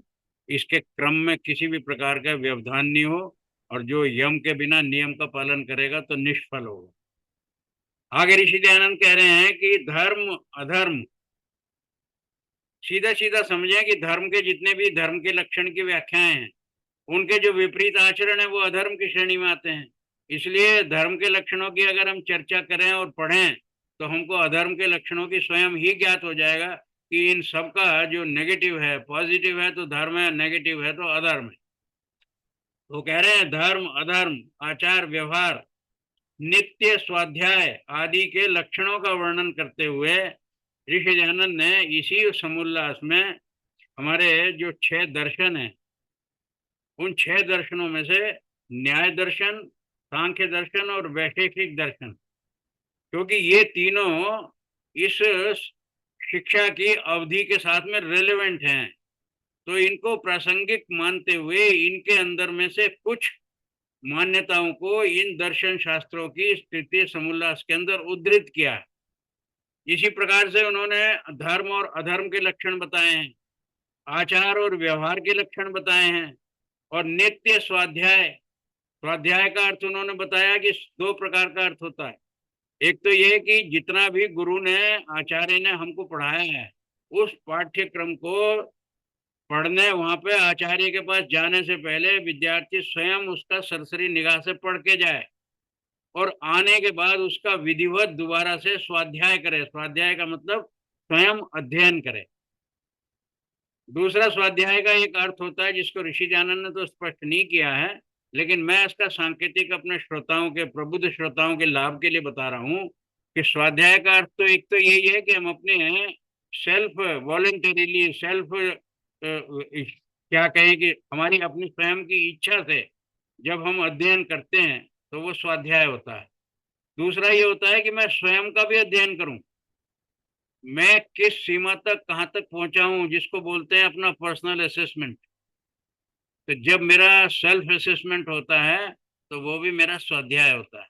उससे मुझे पता लगता है कि जितना कुछ मैं करने का प्रयास कर रहा हूँ मैं कहाँ स्टैंड करता हूँ। तो स्वाध्याय के लक्षण का वर्णन करते हुए दर्शन के जो प्रासंगिक विषय हैं उनकी व्याख्या की है। इसके अंदर भी बंधुओं लगभग 5 या 6 पृष्ठ इस समोल्लास के ऋषि दयानंद ने उसको समर्पित किए हैं। मैं केवल संकेत रूप में आपको बता के इस विषय को थोड़ा और आगे बढ़ाता हूँ, और साथ में ये अपेक्षा करता हूँ कि आप में से व्याख्यान को सुनने के बाद में स्वाध्याय की ओर अवश्य कुछ लोग प्रवृत्त हों, और प्रवृत्त होकर सत्यार्थ प्रकाश का साक्षात हम लोग एक बार अध्ययन करें। व्याख्यान के बाद में आप अध्ययन करेंगे तो बहुत सुगमता से और बड़े रुचि से कर पाएंगे। अगर अकेले ही करने का पहले किसी ने प्रयास भी किया हो तो मुझको लगता है सामान्यतः लोगों ने बीच में ही छोड़ दिया होगा, उनको उसमें रुचि जागृत नहीं हुई होगी। आचार्य आगे क्या कह रहे हैं ऋषि कि आचार्य अपने सभी शिष्यों को उपदेश करे, और विशेषकर उन्होंने कहा जो राजा का बच्चा है, उन्होंने कहा इसके अतिरिक्त जितने भी क्षत्रिय हैं, क्षत्रिय तो राजा क्षत्रिय होता ही है, पर उसके अतिरिक्त जितना क्षत्रिय समाज है, उन्होंने कहा विशेषकर राजा और इससे इतर जितने भी क्षत्रिय, वैश्य और उत्तम शूद्र जन हैं, इनको विद्या अभ्यास अवश्य कराए। मैंने पहले भी कहा था कि सभी वर्णों के लिए शिक्षा का विधान है। हमारे यहाँ तो बड़ी बड़ी अजीब भ्रांतियां हैं, उन भ्रांतियों का निराकरण भी ऋषि ने आगे स्पष्ट किया है, वो भी मैं आपको प्रसंगवश अभी बताने वाला हूँ। उन्होंने कहा यदि ऋषि दयानंद ने इसके लिए एक बड़ी सुंदर बात कही है और तर्क दिया। मान लीजिए केवल ब्राह्मण को ही विद्या अभ्यास कराया जाए तो फिर क्या होगा कि केवल और केवल एक वर्ण विद्या अभ्यासी हो गया और बाकी वर्णों को अगर विद्या नहीं मिली तो फिर क्या होगा, राज्य की, विद्या की और धन की बढ़ती नहीं होगी। न वैश्य को धन की वृद्धि का ज्ञान होगा, न ब्राह्मण के अतिरिक्त जो लोग हों उनको किसी प्रकार की विद्या होगी, क्षत्रियों को राज्य की व्यवस्था, राज्य धर्म के बारे में ज्ञान नहीं होगा। तो ब्राह्मण को ही पढ़ाना एक प्रकार का एकांगी और एक पक्षीय वो है। उसके लिए ऋषि ने बिल्कुल स्पष्ट वर्जना की है। उन्होंने कहा कि ऐसा नहीं, सभी मनुष्य मात्र को पढ़ने का अधिकार है। आगे एक बात फिर जोर दे के कह रहे हैं, यदि क्षत्रिय आदि विद्वान होते हैं, देखिए बड़ा सुंदर उन्होंने इसके लिए उदाहरण दिया कि अगर क्षत्रिय आदि विद्वान होंगे, क्षत्रिय आदि का मतलब जो राज्य की व्यवस्था को देखने वाला वर्ण है, जो समाज है, अगर वो विद्वान होंगे तो ब्राह्मण भी अधिक विद्याभ्यास और धर्म पथ में चलते हैं। वो स्वाभाविक रूप से जब राज्य व्यवस्था को बताएंगे तो वो अपने यहाँ पर देखेंगे जितना ब्राह्मण समाज है वो हमारा ब्रह्म ज्ञान के प्रति गंभीर है कि नहीं, विद्याभ्यास भी करेगा और साथ में विद्या का लोगों को उपदेश भी करेगा, और फिर स्वयं धर्म के पथ पे चलेगा और समाज को धर्म के पथ पे चलाने का प्रयास करेगा। तो इसलिए ऋषि फिर कह रहे हैं, इसीलिए सब वर्णों के स्त्री पुरुष में विद्या और धर्म का प्रचार अवश्य होना योग्य है। आगे उन्होंने एक बात और कही है, वो एक प्रकार से व्यंग कहा। उन्होंने कहा हमारे यहाँ पर, क्योंकि 150 वर्ष की जो पुरानी बात है, बहुत पुरानी बात नहीं है, उस समय हमारे यहाँ अनाचार, हमारे ब्राह्मण जो उस समय तथा कथित ब्राह्मण समाज था वो विद्वान कम होता था, पाखंडी अधिक होता था, और वो एक प्रकार का ऐसा संप्रदाय बन गया था कि उन्होंने पूरे समाज के अंदर में एक आतंक का वातावरण बनाया हुआ। तो ऋषि दयानंद क्या कह रहे हैं, संप्रदायी मतलब जिन्होंने एक संप्रदाय के रूप में अपने को एक गठित कर लिया है, बहुत बड़ी फोर्स बना ली है। तो पूरा ब्राह्मण समाज जो है वो संप्रदायी और स्वार्थी ब्राह्मणों ने अन्य वर्णों को विद्या सत्संग से क्यों हटाया, इसलिए हटाया कि यदि इनको ज्ञान हो गया तो फिर ये हमारे ये क्योंकि विद्वान हो जाएंगे, अगर विद्या आ गई तो विद्वान हो गए, विद्यावान हो गए, तो क्या होगा, ये हमारे जाल में और पाखंड में नहीं फंसेंगे। और कहीं भी उनको ये देखेगा कि हम लोग जो है स्वयं ही अंदर से खोखले हैं, तो ये भी संभावना है कि वो हमारा अपमान करने लगे। तो अपने इस अनिष्ट को टालने के लिए कि हमारे ही जाल में, हमारे ही चक्र में, हमारे ही पाखंड और ढोंग और बहकावे में फंसा रहे समाज, इसलिए उन्होंने क्या एक भ्रांति कर दी कि समाज के अंदर केवल ब्राह्मण को ही पढ़ने का अधिकार है, बाकियों को पढ़ने का कोई अधिकार ही नहीं है। तो ऋषि दयानंद ने कहा इस तरह का कोई कारण नहीं है। उन्होंने अब इसको बड़ा स्पष्ट किया उस मंत्र के माध्यम से। उन्होंने कहा बहुत से लोग ये बोलते हैं ब्राह्मण समाज के, विशेष करके उस समय, स्त्री शूद्रो न धीयताम इति श्रुते। ये एक बड़ा सामान्य सा वो है, इसके लिए आप सब जितने लोग सुन रहे हैं इस श्लोक को पता नहीं कितनी बार आप लोगों ने कहीं ना कहीं सुनने का अवसर मिला होगा। स्त्री शूद्रो न धीयताम, स्त्री और शूद्र को किसी भी प्रकार से विद्या नहीं पढ़ानी है। इति श्रुते, ये वेदों में लिखा है। ये हमारा उस समय का ब्राह्मण समाज कहता था। ऋषि ने क्या कहा, उसने खंडन किया। उन्होंने कहा नहीं, ये सब कल्पित बात है, वेदों में कहीं ऐसा नहीं है। उन्होंने तो वेदों में कहा है कि मनुष्य मात्र, मनुष्य मात्र का मतलब सभी वर्णों के स्त्री पुरुषों को वेद आदि पढ़ने सुनने का प्रमाण यजुर्वेद के निम्न मंत्र से देते हैं। यजुर्वेद का एक मंत्र बताया रहा उन्होंने, आप लोगों ने खुशी ने सुना भी होगा। मैं यहाँ देख रहा हूँ कि मेरे भतीजे हैं राजेश्वर शरण अग्र सिंगल, गाजियाबाद से जुड़े हुए हैं, बहुत अध्यवसायी हैं, स्वाध्यायी हैं, और अग्निहोत्र आदि के अंदर में इनकी बड़ी विशेष श्रद्धा है। ऐसे व्यक्ति प्रमुख समाज के अंदर कम लोग होते हैं, इसलिए मैं इनके नाम की चर्चा आप सब लोगों के सामने प्रेरणा के रूप में कर रहा हूँ। ये जो मैं मंत्र उद्धृत कर रहा हूँ यजुर्वेद का, राजेश्वर ने जरूर सुना होगा। उन्होंने कहा है यथेमाम वाचम कल्याणिम आवदानी जिनेभ्य ब्रह्म राजन्याभ्याम शूद्राय चार्याय च स्वाय चारणाय। ऋषि दयानंद बड़ा स्पष्ट कर रहे हैं। वो कह रहे हैं परमेश्वर क्या कह रहा है मंत्र के अंदर में, वेद के माध्यम से। वो ये कह रहा है कि जैसे मैं, परमेश्वर अपने लिए कह रहा है, जैसे मैं सब मनुष्यों के लिए इस कल्याणकारी ऋग्वेद आदि चारों वेदों की वाणी का उपदेश करता हूं, ऐसे हे ब्राह्मण समाज तुम भी किया करो। उन्होंने आगे क्या कहा, हमने कहा है ना ब्रह्म राजन्याभ्याम, मतलब ब्राह्मण भी, राजन्याभ्याम का मतलब क्षत्रिय भी, शूद्राय च आर्याय, यहाँ पे शूद्र भी और आर्याय का मतलब वैश्य भी। तो ब्राह्मण क्षत्रिय वैश्य शूद्र के स्वाय चारणाय, स्त्री आदि और जो अति शूद्र भी है उसके लिए भी वेदों का प्रकाश किया है। तो ऋषि दयानंद कह रहे हैं कि वेदों में तो परमेश्वर इस बात की आज्ञा दे रहा है, उपदेश दे रहा है, और हमारा ब्राह्मण समाज वेदों के नाम पे भ्रांति फैला के समाज को विद्या से विमुख करने का जो पाप कर रहा है, ये बहुत बड़ा दुष्कर्म है। इसने हमारे समाज की बहुत भयंकर हानि की है, और इसी हानि का प्रतिकार करने के लिए ऋषि दयानंद ने उस समय उस सारे पाखंड को खंडन करने के लिए पाखंड खंडनी पताका फहराई की, सबसे पहली बार हरिद्वार के कुंभ के मेले में। और बाद में उसका जो परिणाम हुआ बंधुओं, आप में से अधिकांश को पता होना चाहिए, ऋषि दयानंद को उनके जीवन काल में इन्हीं स्वार्थी और पाखंडी इन ब्राह्मण समाज के बहुत से व्यक्तियों ने ऋषि को 13 बार विष देने का प्रयास किया, जिसका वो प्रतिकार कर पाए अपनी योग विद्या के बल से। और जब उनको 14वीं बार विष दिया तो फिर उसका प्राणांत हो गया। वो इतने ऐसे दुष्चक्र के माध्यम से दिया गया कि दूध के अंदर ही उनको कांच बताया जाता है कि पीस के पिला दिया गया। जो भी कुछ परिस्थितियां हुई, लेकिन ऋषि को अपने प्राणों के साथ में कीमत देनी पड़ी। तो यहाँ पे वो ये कह रहे हैं, आगे एक तर्क दे रहे हैं कि अगर परमेश्वर का ऐसा अभिप्राय होता कि स्त्री और शूद्र आदि का पढ़ने पढ़ाने को उनको नहीं पढ़ना, ये वेदों में लिखते, तो क्या कोई भी व्यक्ति ये बात नहीं समझ सकता कि इनके शरीर के अंदर में वाक और श्रोत आदि इंद्रियां क्यों रचता।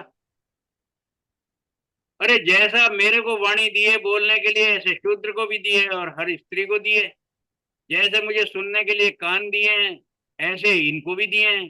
तो जब इनको ये इंद्रियां दी हैं तो क्या ये निरर्थक दिए हैं?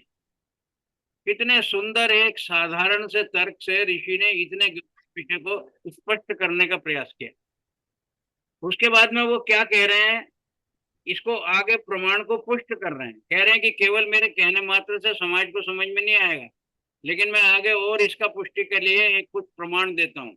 उन्होंने कहा अथर्ववेद के अंदर में एक मंत्र आता है, ब्रह्मचर्येण कन्या युवानम विंदते पतिम। जो ब्रह्मचारिणी गुरुकुल के अंदर पढ़ रही हैं, वो ब्रह्मचर्येण कन्या युवानम, ब्रह्मचारी रह के शिक्षा करके गुरुकुल के अंदर में अपनी आचार्य से अब वो युवा बन गई है। और जैसा निर्देश किया गया कि उन्होंने, ऋषि ने ये स्पष्ट भी किया कि एक आयु है। उन्होंने सबसे पहले तो उत्तम आयु 25 और 16 की बताई है। लड़कों के लिए 25 साल और कन्याओं के लिए 16 साल। हमारे सारे समाज को एक संदेश दिया है ऋषि दयानंद ने। आज की जो पीढ़ी है, आज की पीढ़ी के माता पिता हैं, वो इस विषय को बहुत गंभीरता से लें। उन्होंने ये कहा है कि वैदिक मान्यता के हिसाब से सबसे उत्तम आयु विवाह करने के लिए ब्रह्मचारी की 25 वर्ष है न्यूनतम, और 16 वर्ष है कन्या की न्यूनतम। इसका मतलब ये नहीं है कि 16 ही वर्ष की कन्या हो, 16 वर्ष की कन्या भी इसके लिए अधिकारिणी है। उसके शरीर के अंदर में वो आवश्यक परिवर्तन हो गए हैं, जिसके लिए वो अब विवाह के अंदर में विवाह संस्कार से देकर गृहस्थ में प्रविष्ट हो सकती है। इन सब विषयों को हम सब लोगों को सांकेतिक भाषा में समझने का सबको प्रयास करना है। तो उन्होंने बड़ी उत्तम आयु 25 की बताई है न्यूनतम पुरुष की, और 16 वर्ष बताई है कन्या की। तो न्यूनतम आयु से हमको ये भ्रम ना हो कि उन्होंने कहा है कि भाई 16 वर्ष की कन्या होनी चाहिए 25 वर्ष के पुरुष के लिए। ऐसा नहीं है। 25 वर्ष की आयु है और 16 वर्ष की आयु भी महिला के लिए, कन्या के लिए विवाह के योग्य मानी जाए। उसके बाद में वो कोई भी आयु हो सकती है, उसकी वर्ष उसकी 25 के लगभग भी हो, 24 की हो, किसी भी आयु की हो। ये माता पिता का और आचार्य के उस समय सहमति देने का काम था। उसमें उन्होंने क्या कहा कि ब्रह्मचर्य कन्या युवानम, जब युवा हो गई है ब्रह्मचर्य के माध्यम से विद्या अध्ययन करके, तो अब क्या है, विंदते पतिम। अब उसको ये अधिकार है कि वो एक पति की अपने मन के अंदर में कामना करे। जब अथर्ववेद इस बात का हमारे से आदेश दे रहा है, तो ये कहाँ से बात आ जाएगी कि स्त्रियों को जो है वो पढ़ने का अधिकार नहीं है? किसने नहीं दिया? उसका एक प्रमाण और दे रहे हैं। वो कह रहे हैं भारतवर्ष के अंदर में तो ऋषिकाएं हुई हैं। उन्होंने गार्गी का नाम स्पष्ट किया। गार्गी जैसी पता नहीं कितनी ऋषिकाएं हुई हैं हमारे यहाँ। उसके अतिरिक्त उन्होंने कहा धनुर्वेद और युद्ध विद्या की ज्ञाता हमारे यहाँ पर महारानी कैकेयी हुई है, जो महाराज दशरथ के साथ युद्ध में स्वयं जाती थी। उसी के अंदर में परिणाम स्वरूप उसको 2 वर मिले थे कभी पुरस्कार में। ये सारा का सारा जो हमारा इतिहास है, जिसके अंदर महिलाएं इतनी विदुषी रही हैं, किस प्रकार से ये स्थिति हमारे कालांतर में इस कलयुग के नाम से आई है कि वेदों के नाम से ही दुनिया भर का अवैधिक कार्य किया गया, सारे समाज के साथ में इतना भयंकर अपराध किया गया। आगे ऋषि जो और बात कह रहे हैं, वो कह रहे हैं कि गुरुकुल के अंदर में ग्राह्य विषय कौन से होने चाहिए। ऋषि ने लगभग हर छोटी बड़ी बात का स्पष्ट संकेत करने का इसके अंदर में प्रावधान किया। वो ये कह रहे हैं गुरुकुल के अंदर में केवल आर्ष ग्रंथों का ही पठन पाठन हो। बंधुओं, यहाँ पर हमको थोड़ा समझना होगा कि आर्ष ग्रंथ किसको कहते हैं, अनार्ष ग्रंथ किसको कहते हैं। जो ऋषि गुरुकुलों की परंपरा से उस समय ऋषियों ने वेदाभ्यास किया, जिनको ग्रंथों को ऋषियों ने अपनी ओर से रचा, उनको आर्ष ग्रंथ कहा जाता है। और साथ में उन्होंने उसका एक लक्षण बताया कि जितने भी आर्ष ग्रंथ होते हैं उनकी भाषा स्वभावतः सरल होती है, और जितने भी अनार्ष ग्रंथ हैं जो ऋषियों ने नहीं बनाए, बाद में कुछ विद्वानों ने ऋषियों के ज्ञान को पढ़ के और फिर अपने स्वार्थ और अपने पूर्वाग्रह को सिद्ध करने के लिए अन्य ग्रंथों की रचना की है। उनके नाम मुझे लेने की आवश्यकता नहीं है। ऋषि ने सत्यार्थ प्रकाश में उनके नाम भी लिखे हैं, और उन्होंने ये बताया है कि अन्य हमारे जितने भी पुराणों की रचना हुई है, विशेषकर उन पुराणों की जो रचना हुई है, वेदों को ही आधार बना के बहुत से व्यक्तियों ने समय समय पे अपने ही मन के विचारों को, अपने मत को, उसी को किसी भी प्रकार से समाज के अंदर में प्रचारित और स्थापित करने के लिए अपने अपने पुराणों की रचना की। अगर एक व्यक्ति ने सत्य पुराण की रचना की होती, तो स्वाभाविक रूप से दूसरे व्यक्ति को दूसरा पुराण बनाने की और पहले वाले का खंडन करने की आवश्यकता क्यों होती? स्वाभाविक सा ये प्रश्न भी है और उत्तर भी है। कि जब एक व्यक्ति के मत से दूसरे व्यक्ति का मत भिन्न होता है तो वो फिर मत का अंतर होता है, तो इसलिए मत के साथ में मतांतर हुआ। जब तक वेदों के माध्यम से समाज चलता रहा तो कोई मतांतर का प्रश्न ही नहीं है। क्योंकि ऋषि दयानंद से भी इसी समोल्लास में चर्चा है। किसी ने पूछा कि आप कौन सा मत मानते हो, उन्होंने कहा मेरा तो अपना कोई निजी मत है ही नहीं, जो वेद का मत है बस वही मेरा मत है। इसलिए मैंने कोई अलग से नया पंथ नहीं चलाया, कोई मत नहीं चलाया। वेदों का जो मत है बस वो मेरा मत है, और उनको जो मानने वाले हैं वो आर्य की संज्ञा प्राप्त करते हैं, और इसीलिए मैंने आर्यों का समाज बनाने का एक जीवन का लक्ष्य बनाया। तो ऋषि दयानंद क्या कह रहे हैं, केवल आर्ष ग्रंथों का ही पठन पाठन हो। उसका कारण बताते हैं वो कि भाषा तो सरल होती है, अनार्ष ग्रंथ जो है वो केवल अपनी विद्वत्ता को प्रतिष्ठित करने के लिए, विद्वत्ता को दिखाने के लिए बिना कारण के सरल विषयों को क्लिष्ट बना देते हैं। और ये आज हमको देखने को मिलता है। एक पुराण की जो बात होती है दूसरा पुराण उसकी अवहेलना करता है। अवहेलना क्यों करता है कि उसके अंदर में इतने सारे वो दिए हुए होते हैं विधि विधान के, सामान्य व्यक्ति ये बड़े संशय में आ जाता है कि मुझको करना है और क्या नहीं करना। तो लोगों को भ्रम में डालने का, भ्रमजाल डालने का ये जो हमारा इस प्रकार का दुष्चक्र है, ये भी हमारे उस समय के तथाकथित विद्वानों ने पूर्वाग्रहों से ग्रस्त होके किया है। और जिन ग्रंथों की रचना की है वो अनार्ष ग्रंथ है। ऋषि दयानंद ने फिर उसके बाद में उन्होंने कुछ वर्णन किया। उन्होंने कहा कि सब आचार्यों का ये कर्तव्य बनता है कि अपने शिष्यों को पहले व्याकरण पढ़ाए, जिसके अंदर में अष्टाध्यायी एक बहुत प्रमुख ग्रंथ है। उन्होंने कहा व्याकरण से जब वो पूरे पारंगत हो जाएं तो फिर उनको दर्शन शास्त्रों का अध्ययन कराएं। उसके बाद में उन्होंने कहा कि उनको निरुक्त का अध्ययन कराएं। निरुक्त एक प्रकार से वेदों का कुछ को होती है, की होती है, कुंजी। अगर वेदों का अध्ययन करना है तो वैदिक शब्दों के जो अर्थ होते हैं तो उसका जो कोश है वो निरुक्त होता है, तो उन्होंने कहा उसका कराएं। फिर उसके बाद में ब्राह्मण ग्रंथों का, ब्राह्मण ग्रंथ का मतलब जो वैदिक मान्यताओं के आधार पे किसी भी अलग अलग सिद्धांत का विस्तृत निरूपण होता है, उनका अध्ययन कराएं। उसके बाद में उन्होंने और क्या कहा, उनको स्वर का ज्ञान कराएं कि जो वैदिक मंत्र हैं उनको उच्चारण करना है तो कौन से स्वर में करना है। उनको शब्दों का ज्ञान कराएं कि शब्दों की रचना कैसे होती है, शब्द शास्त्र पढ़ाया जाए, उनको उनके सब अर्थ बताए जाएं और क्रिया सहित शुद्ध उच्चारण का ज्ञान दें। कितनी विस्तार के अंदर में ऋषि दयानंद ने इन बातों को लिखा है, और मैंने उसको बहुत संक्षेप करके केवल आपके संज्ञान में लाने के लिए इस सीमित समय के अंदर में ये बताने का प्रयास किया है। लेकिन मात्र मेरे व्याख्यान से ही आप तृतीय समुल्लास को पूरा पढ़ गए हो, ये मन में भ्रम आपको नहीं पालना है। आपको तो ये पालना है कि मुझको संकेत में ये सब ज्ञान हो गया है कि इतने विषयों का ऋषियों ने विस्तार से निरूपण किया है, तो एक बार मैं उस सारे विस्तार को पढ़ लूं। उसमें उन्होंने एक संकेत किया है। लोग ये कहते हैं कि गुरुकुल के अंदर जाएगा तो पोंगा पंथी बन जाएगा, क्या पढ़ेगा। आजकल का जो बच्चा है जब वो अंग्रेजी स्कूल में जाता है तो पता नहीं कितने सब्जेक्ट पढ़ता है, सिविक्स पढ़ता है, हिस्ट्री पढ़ता है, ज्योग्राफी पढ़ता है, और ये पढ़ता है, और पता नहीं कितने सारे विषय पढ़ता है, फिजिक्स है, केमिस्ट्री है।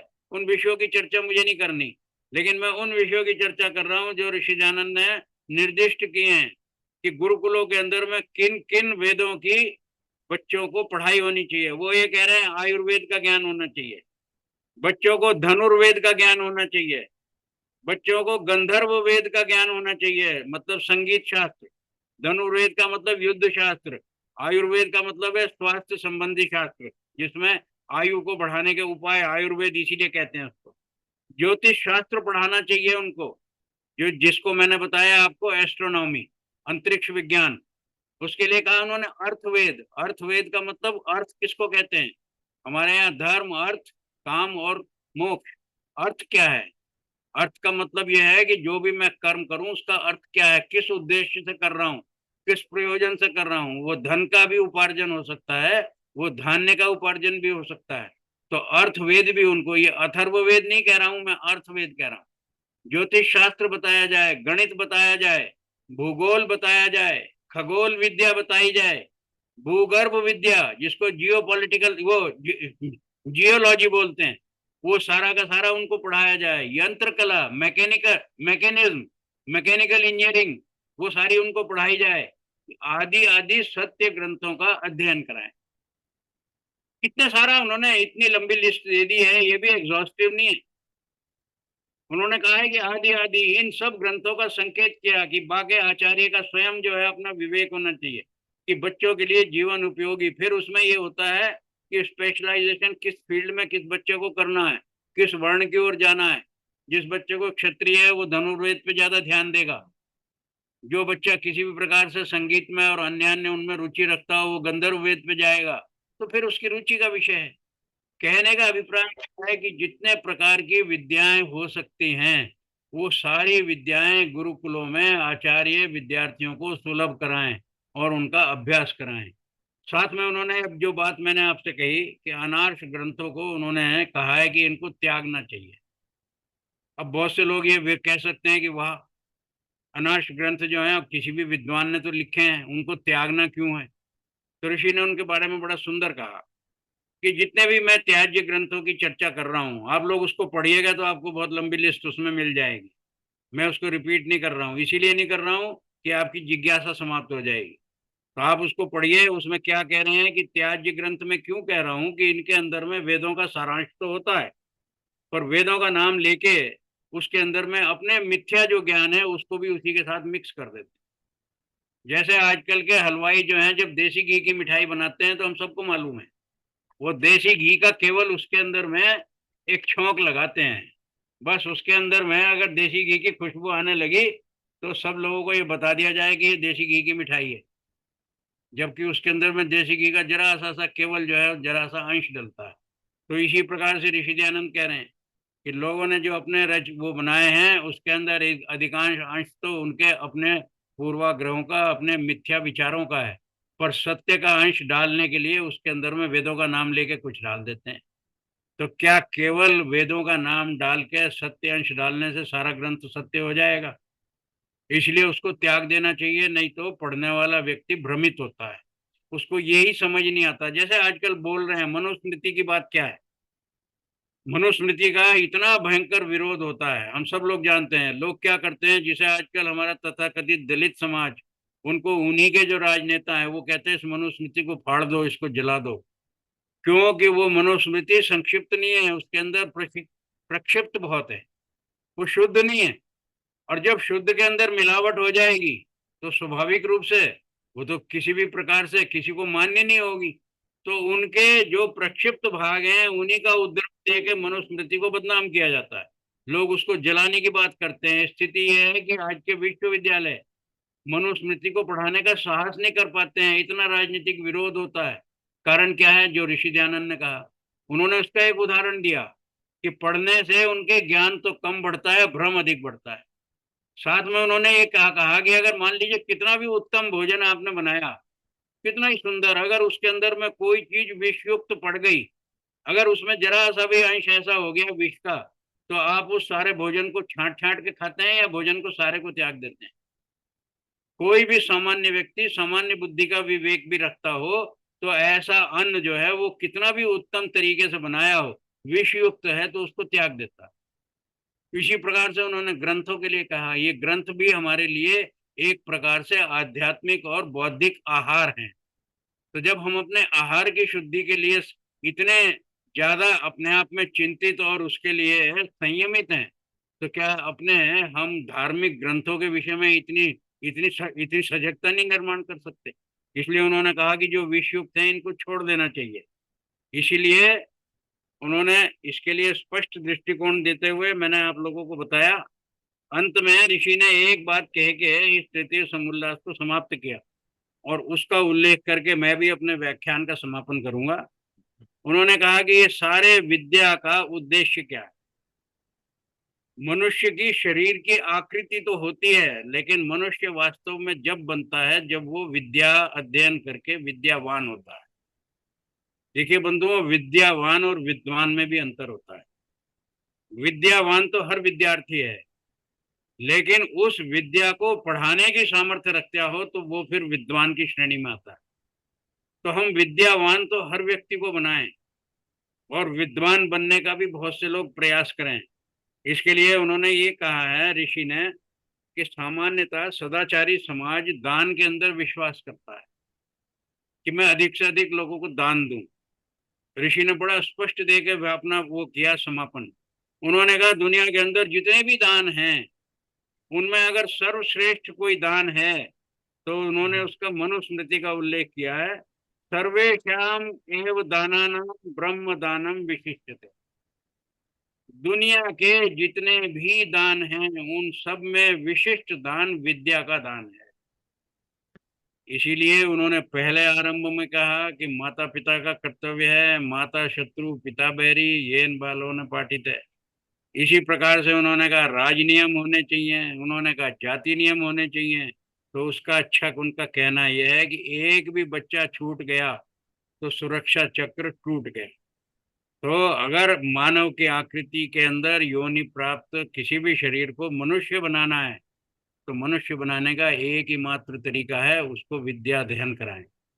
अगर वो विद्या प्राप्त होगा तो वास्तव में मनुष्य लाने का अधिकारी होगा। और मनुष्य को बनाना कर्तव्य सारे समाज का है, केवल माता पिता का नहीं। राजा का भी कर्तव्य है, आचार्य का भी।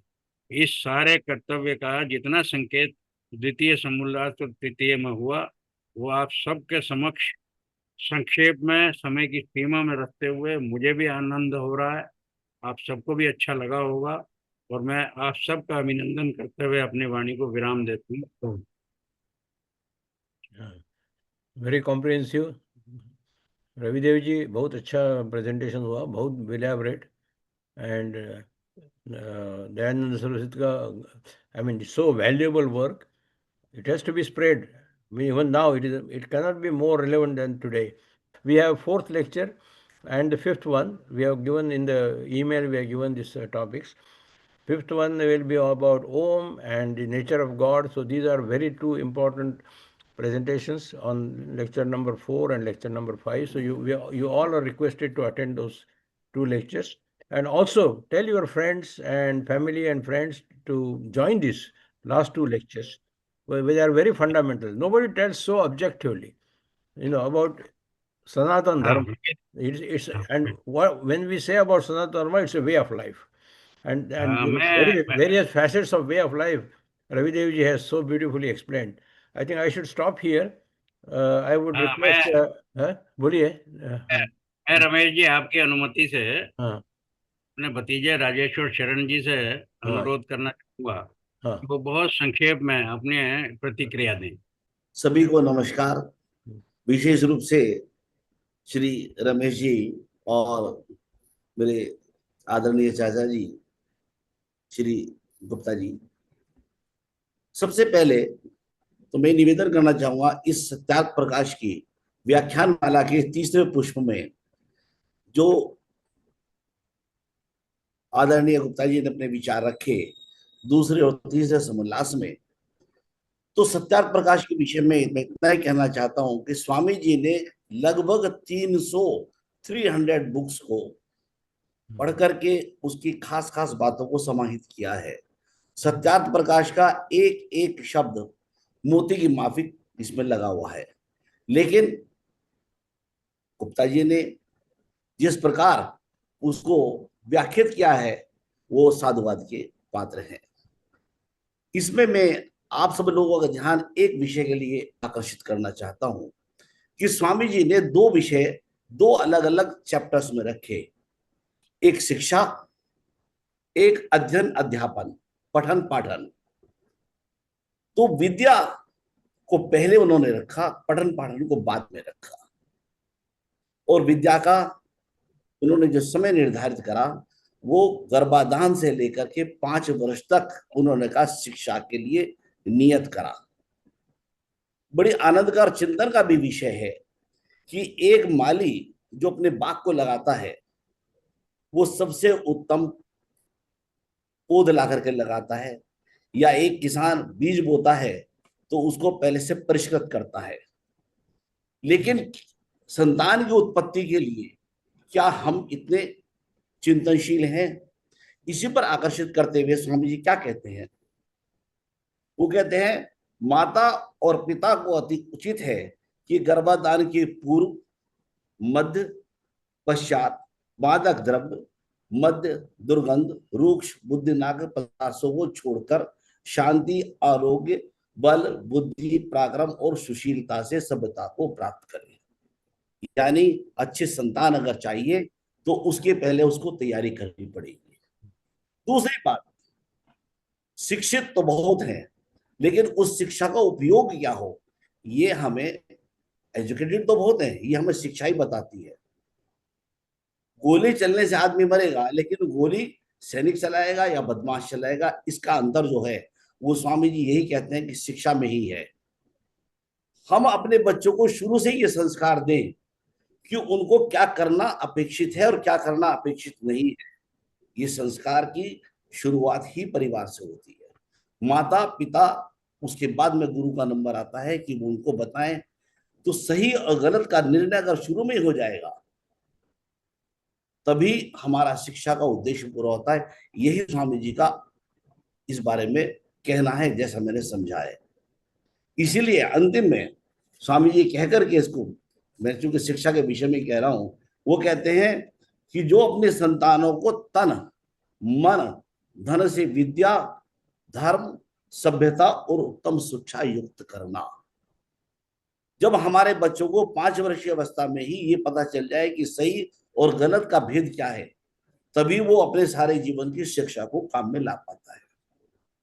इतना ही मेरा कहना था आज के लिए। आप लोगों ने धैर्यपूर्वक सुना। सभी को नमस्कार। So let us keep. अपना Thank you. सुने। Thank you.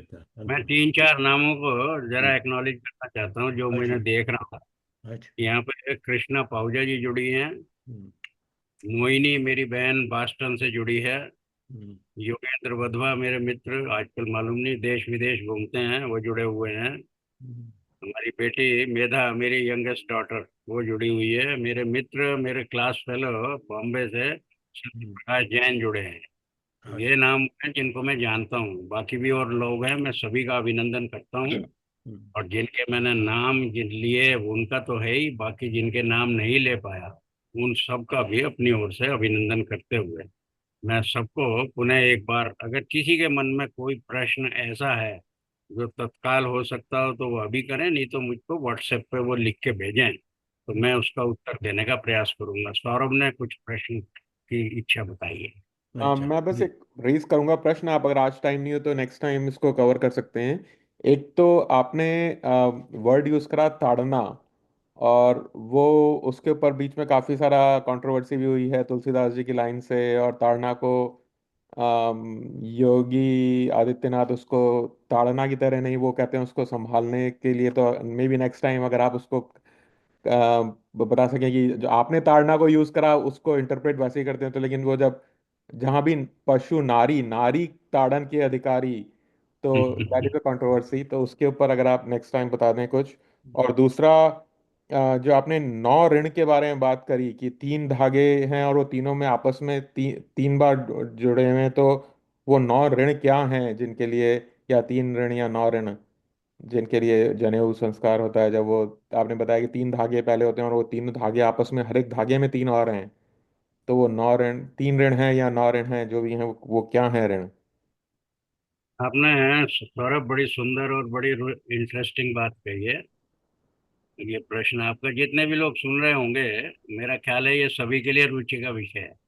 हमारे तुलसीदास ने रामचरितमानस में कहीं एक जगह लिखा है कि ढोल गंवार शूद्र पशु नारी ये सब ताड़न के अधिकारी। और इस ताड़न शब्द का इतना भयंकर वो हो रहा है कि सारा जितना समाज है वो तुलसी की भी खूब ताड़न कर रहा है और सारे हिंदू समाज का और सनातन धर्म का भी ताड़ना कर रहा है। क्योंकि वो ये लिख रहे हैं कि ढोल गंवार, उनकी तो बात समझ में आ गई, पर शूद्र और पशु और नारी इनके साथ में जोड़ दिया, ये सब ताड़न के अधिकार। एक तो पहली बात यह है कि वो जो तुलसी ने लिखा वो उस समय की समाज की व्यवस्था के हिसाब से लिखा होगा, तो मैं तुलसी के साथ तो नहीं खड़ा हूँ। इसलिए मैं तुलसी के उस दोहे या चौपाई की पुष्टि करने का प्रयास नहीं कर रहा। लेकिन मैं इतना बताने का फिर भी प्रयास कर रहा हूँ कि जब किसी भी विद्वान व्यक्ति ने कुछ लिखा है तो उसके अंदर में उसके पॉजिटिव न्यूएंसेस हमको क्या लेने चाहिए। जैसे मान लीजिए आप मेरे से कोई बात कर रहे हो, आपकी बॉडी लैंग्वेज से मैं क्या करता हूँ, मैं ताड़ता हूँ कि आप कहना क्या चाह रहे और मुझको ये समझ में आ जाए ना कि कह तो ये रहा है, लेकिन मैं ताड़ गया वो क्या कहना चाह रहा था। ये ताड़ना क्या है, ये बहुत सूक्ष्म, जब हम किसी चीज को माइन्यूटली स्टडी करते हैं, माइन्यूटली स्टडी का मतलब एक तो ये है कि अपने ज्ञान के लिए करते हैं, एक दूसरे के कल्याण के लिए माइन्यूटली ऑब्जर्व करते हैं। तो माइन्यूट स्टडी या माइन्यूट ऑब्जर्वेशन, इन दोनों में अंतर है, पर दोनों ये ताड़ना की श्रेणी में आते हैं। ताड़ना पीटना भी होता है। तो मैंने उसी समय स्पष्ट किया कि माता पिता को चाहिए कि बच्चे अंडर सर्विलेंस होने चाहिए। जैसे हम सीसीटीवी लगाते हैं, वो किस लिए लगाते हैं? वो ताड़ना ही तो है। ताड़ना का मतलब फिजिकली मारना नहीं है, लेकिन फिजिकली मारना भी अगर आवश्यक है तो वो भी ताड़ना की श्रेणी में आता है। तो ताड़ना एक बड़ी वाइड टर्म है कि मैं ताड़ता रहूं। अगर आप मान लीजिए कहीं जा रहे हैं तो मैं निरंतर ध्यान रखूंगा, इसके एक एक स्टेप को देखूंगा। तो मैं क्या कर रहा हूँ कि मैं उसकी गति को ताड़ रहा हूँ, मैं उसके मोटिव को ताड़ रहा हूँ। तो तुलसी ने जो लिखा है वहां पर भी इसका अभिप्राय ये निकाला जा सकता है कि स्त्री को ईश्वर ने ऐसा बनाया है कि जब तक वो कन्या है तब तक वो पिता के संरक्षण में रहती है, उसके बाद में विवाह के बाद अपने पति के संरक्षण में रहती है, बाद में जब पति वानप्रस्थी आयु का हो गया तो अपने पुत्र के संरक्षण में रहती है। क्योंकि जो सबसे ज्यादा कीमती चीज होगी उसकी सुरक्षा सबसे अधिक करनी होगी, और मानव जाति के अंदर में स्त्री को सर्वोत्तम श्रेणी का प्राणी बताया गया। इसलिए ये मनुष्य मात्र का कर्तव्य है कि अपनी मातृशक्ति की सुरक्षा करे। तो सुरक्षा करने के लिए क्या बताया कि पिता उसका संरक्षण करे, उसका पति उसका संरक्षण करे, उसका पुत्र, कभी भी वो अनडिफेंडेड ना रहे, अनअटेंडेड ना रहे। लोगों ने उसको क्या समझ लिया, या तो वो पिता के अधीन रहेगी, अधीन नहीं रहेगी, पति के भी अधीन नहीं रहती है, पति की संपत्ति नहीं है। ये आज के जो हमारे लोग हैं जो अपने आप को बड़े वो बोलते हैं लिबरल बोलते हैं, और वो जो समाज का बोलते हैं प्रोग्रेसिव सोसाइटी, और महिलाओं को उभारने की बात करते हैं, महिलाओं की बराबरी की बात करते हैं, ये उन लोगों ने ये भ्रम पैदा किया कि वो ये बताया जा रहा है कि स्त्री को गुलाम रखना है, या तो पहले पिता के गुलाम रहेगी, फिर पति की गुलाम रहेगी, फिर बच्चों की गुलाम रहेगी। गुलाम नहीं रहेगी, वो उसके गार्जियंस हैं, गार्ड हैं वो। जब गार्ड उसको करते हैं, आप अपने घर में सोना आभूषण की सबसे ज्यादा सुरक्षा की चिंता करते हैं, तो आप अपने घर में अपनी कन्या की सुरक्षा की चिंता नहीं करेंगे? आप अपनी पत्नी की नहीं करेंगे? क्या पुत्र अपने पिता की नहीं करेगा, अपने माता पिता की नहीं करेगा? तो इस सबको पॉजिटिव वे में लेना चाहिए। ताड़ना का मतलब है ऑब्जर्व करना, माइन्यूटली करना, हर बात को देखना। बच्चे ने सुबह को देर से उठना आरंभ किया तो समझ लीजिए कारण क्या है, रात भर जागा होगा। बच्चा जो है खोया खोया रहता है तो समझ लीजिए कहीं ना कहीं कुछ गड़बड़ है, सोशल मीडिया पे फॉर्म देखता होगा या कुछ और देखता होगा, खोया खोया रहता है, मालूम नहीं किस चक्कर। उसके बिहेवियरल स्टडी को करना वो ताड़ना है। दूसरी आपने यज्ञोपवीत की बात की। यज्ञोपवीत में मैंने आपको ये बताया यज्ञोपवीत क्या है। जरा किसी गायनोकोलॉजिस्ट से आप पूछिए, जो लेडी डॉक्टर है, बच्चे को जब जन्म देते हैं तो माता के भ्रूण नाल से बच्चा जुड़ा हुआ होता है। ये जो भ्रूण नाल क्या होती है, ये माता के गर्भ में एक अंदर में वो है, उससे वो जुड़ा हुआ बच्चे को, तो सारा जितना भी ब्लड का वो है ट्रांसमिशन, वो सारा का सारा उसके थ्रू होता है। इस भ्रूण नाल का अगर सेक्शन किया जाए तो इसके क्रॉस सेक्शन में उसके अंदर में 9 वो होते हैं डक्ट्स, और 3 उसके मेन डक्ट्स हैं, हर एक के अंदर में, एक के अंदर फिर 3 होते हैं। तो एक प्रकार से यज्ञोपवीत को भ्रूण नाल का, उसका जो कौन सी कॉर्ड बोलते हैं उसको, umbilical cord, umbilical cord, umbilical cord, umbilical cord का रेप्लिका है ये यज्ञोपवीत। इसी के अंदर में भी वो 9 इसके अंदर में थ्रेड्स हैं, 3 को ट्विस्ट करके एक डक्ट बना दिया, इस तरह से 3 बना दिए, तो सामान्यतः देखने में 3 दिखते हैं। कोई बहुत माइन्यूटली ऑब्जर्व करे तो उसमें 9 नजर आएंगे। ऋण तो हमारे 3 हैं, उन 3 ऋणों के अंतर्गत उनके समझ लीजिए उप ऋण है। तो हमारे प्रमुख ऋण 3 ही हैं, जो हमारे ऊपर देव ऋण है, पितृ ऋण है, ऋषि ऋण। तो ये जो ऋणी भाव है उसी का प्रतीक है। बच्चे को जैसे ही यज्ञोपवीत बनाया, उसको ये बता दिया कि तुम्हारे कंधे पे इन ऋणों का भार आ गया। और ये जो ऋण है जब बाएं से और चलता है, इसके अंदर मैं थोड़ा सा प्रसंगवश बता रहा हूँ, जब ये यज्ञोपवीत बनाते हैं तो बाएं कंधे पे देते हैं, बाएं कंधे से वो हृदय के ऊपर से निकल के आता है। इसका मतलब ये मेरे हृदय की सहमति भी हो गई कि हाँ ये ऋण मैंने स्वीकार किए हैं, कंधे पे तो मैंने इनको भार को लिया है और हृदय से मैंने इसकी सहमति दी है। और जब मेरा हृदय संकल्प लेता है कि हाँ मैंने इन ऋणों का भार ले लिया है, तो फिर मेरी जो ये भुजा है दाहिने हाथ में आई है उसके अंतर्गत आया है, ये मेरा कर्म हो गया। तो ये बहुत ही वैज्ञानिक और साइंटिफिक है। यज्ञोपवीत का भी कभी एक विषय होगा, रमेश भाई साहब कहेंगे तो हम उसका व्याख्यान करेंगे। आज मैंने संकेत में आपको बताया और इसीलिए कहा कि पहले माता पिता उसका यज्ञोपवीत घर में करा के भेजें और फिर विधिवत गुरुकुल, वहां से तो उन्होंने ऑफर किया है, गुरु ने एक्सेप्टेंस किया है, उसने कहा हाँ मैंने भी ले लिया है। आपने तो फॉर्म भरा है एडमिशन का यज्ञोपवीत लेके, उसने यज्ञोपवीत करा के एक्सेप्ट कर लिया कि हाँ मेरा एनरोल हो गया, तो वो गुरु के कुल में भर्ती हो गया। Thank you. I think I am, Yeah. इसको बाद में कभी विचार होगा तो ये विषय इतना साधारण नहीं है, इतनी जल्दी Right. समाप्त भी नहीं हो गया। राजेश्वर के पास इस विषय में और बहुत कुछ बताने को है, आज समय की सीमा नहीं है, इसलिए हम इसको बात में विस्तार को नहीं जा रहे। नहीं तो मैं राजेश्वर को छूट दे देता कि तुम पूरा इस विषय को स्पष्ट करो। Yeah, करो फिर there will be other occasion to do this discussion. Very good. First time I heard this interpretation of Yajnaopavit. I have been wearing it for, but this is excellent. Yeah. Thank you Ramesh very भाई much. साहब, this is so scientific कि Yeah. लोगों को मालूम नहीं है कि हमारे भारतीय संस्कृति में क्या क्या छिपा हुआ है। But now I think as a group we should face this question: how to make this information known to the people. अभी ये कैसे लोगों तक पहुंच जाएगा? That is, Arya Samaj is only talking about Murti Puja or not Murti Puja. That's one part and that's a different thing. But there are so important messages, they are not reaching the people. तो अभी इसके साथ में विचार करना चाहिए. I think Ravi Dev ji, if you permit, we can end this session today with a Shanti Path by Nagpal sir. Nagpal. हाँ जी. Universe of spirituality group का, आर्य रविदेव जी का और सारे पार्टिसिपेंट्स का हार्दिक धन्यवाद। आप लोगों ने सबने पार्टिसिपेट करके इस प्रोग्राम को सफल बनाने में सहयोग दिया। अभी हम कंक्लूड करेंगे कार्यक्रम को शांति पाठ से। ओम द्यौ शांतिरंतरिक्षम शांति पृथ्वी शांतिराप शांतिरोषधया शांति वनस्पतयः शांतिर्विश्वे देवा शांति ब्रह्म शांति सर्वं शांति शांतिरेव शांति सामा शांतिरेधि। ओम शांति शांति शांति। ओम सबको नमस्कार। प्रणाम। मैं एक बार सभी को पुनः प्रणाम निवेदित करता हूँ। अगले फिर मिलेंगे अगले व्याख्यान में अन्य अध्यायों के साथ। अभी हमने दूसरा तीसरा लिया, अब चौथा और पांचवा लेंगे। And I request all of you to join next time, next lectures, and also tell your friends and families to join. Thank you very much. Thank you. Thank you all. Good night in India, and have a good day in the United States. Thank you.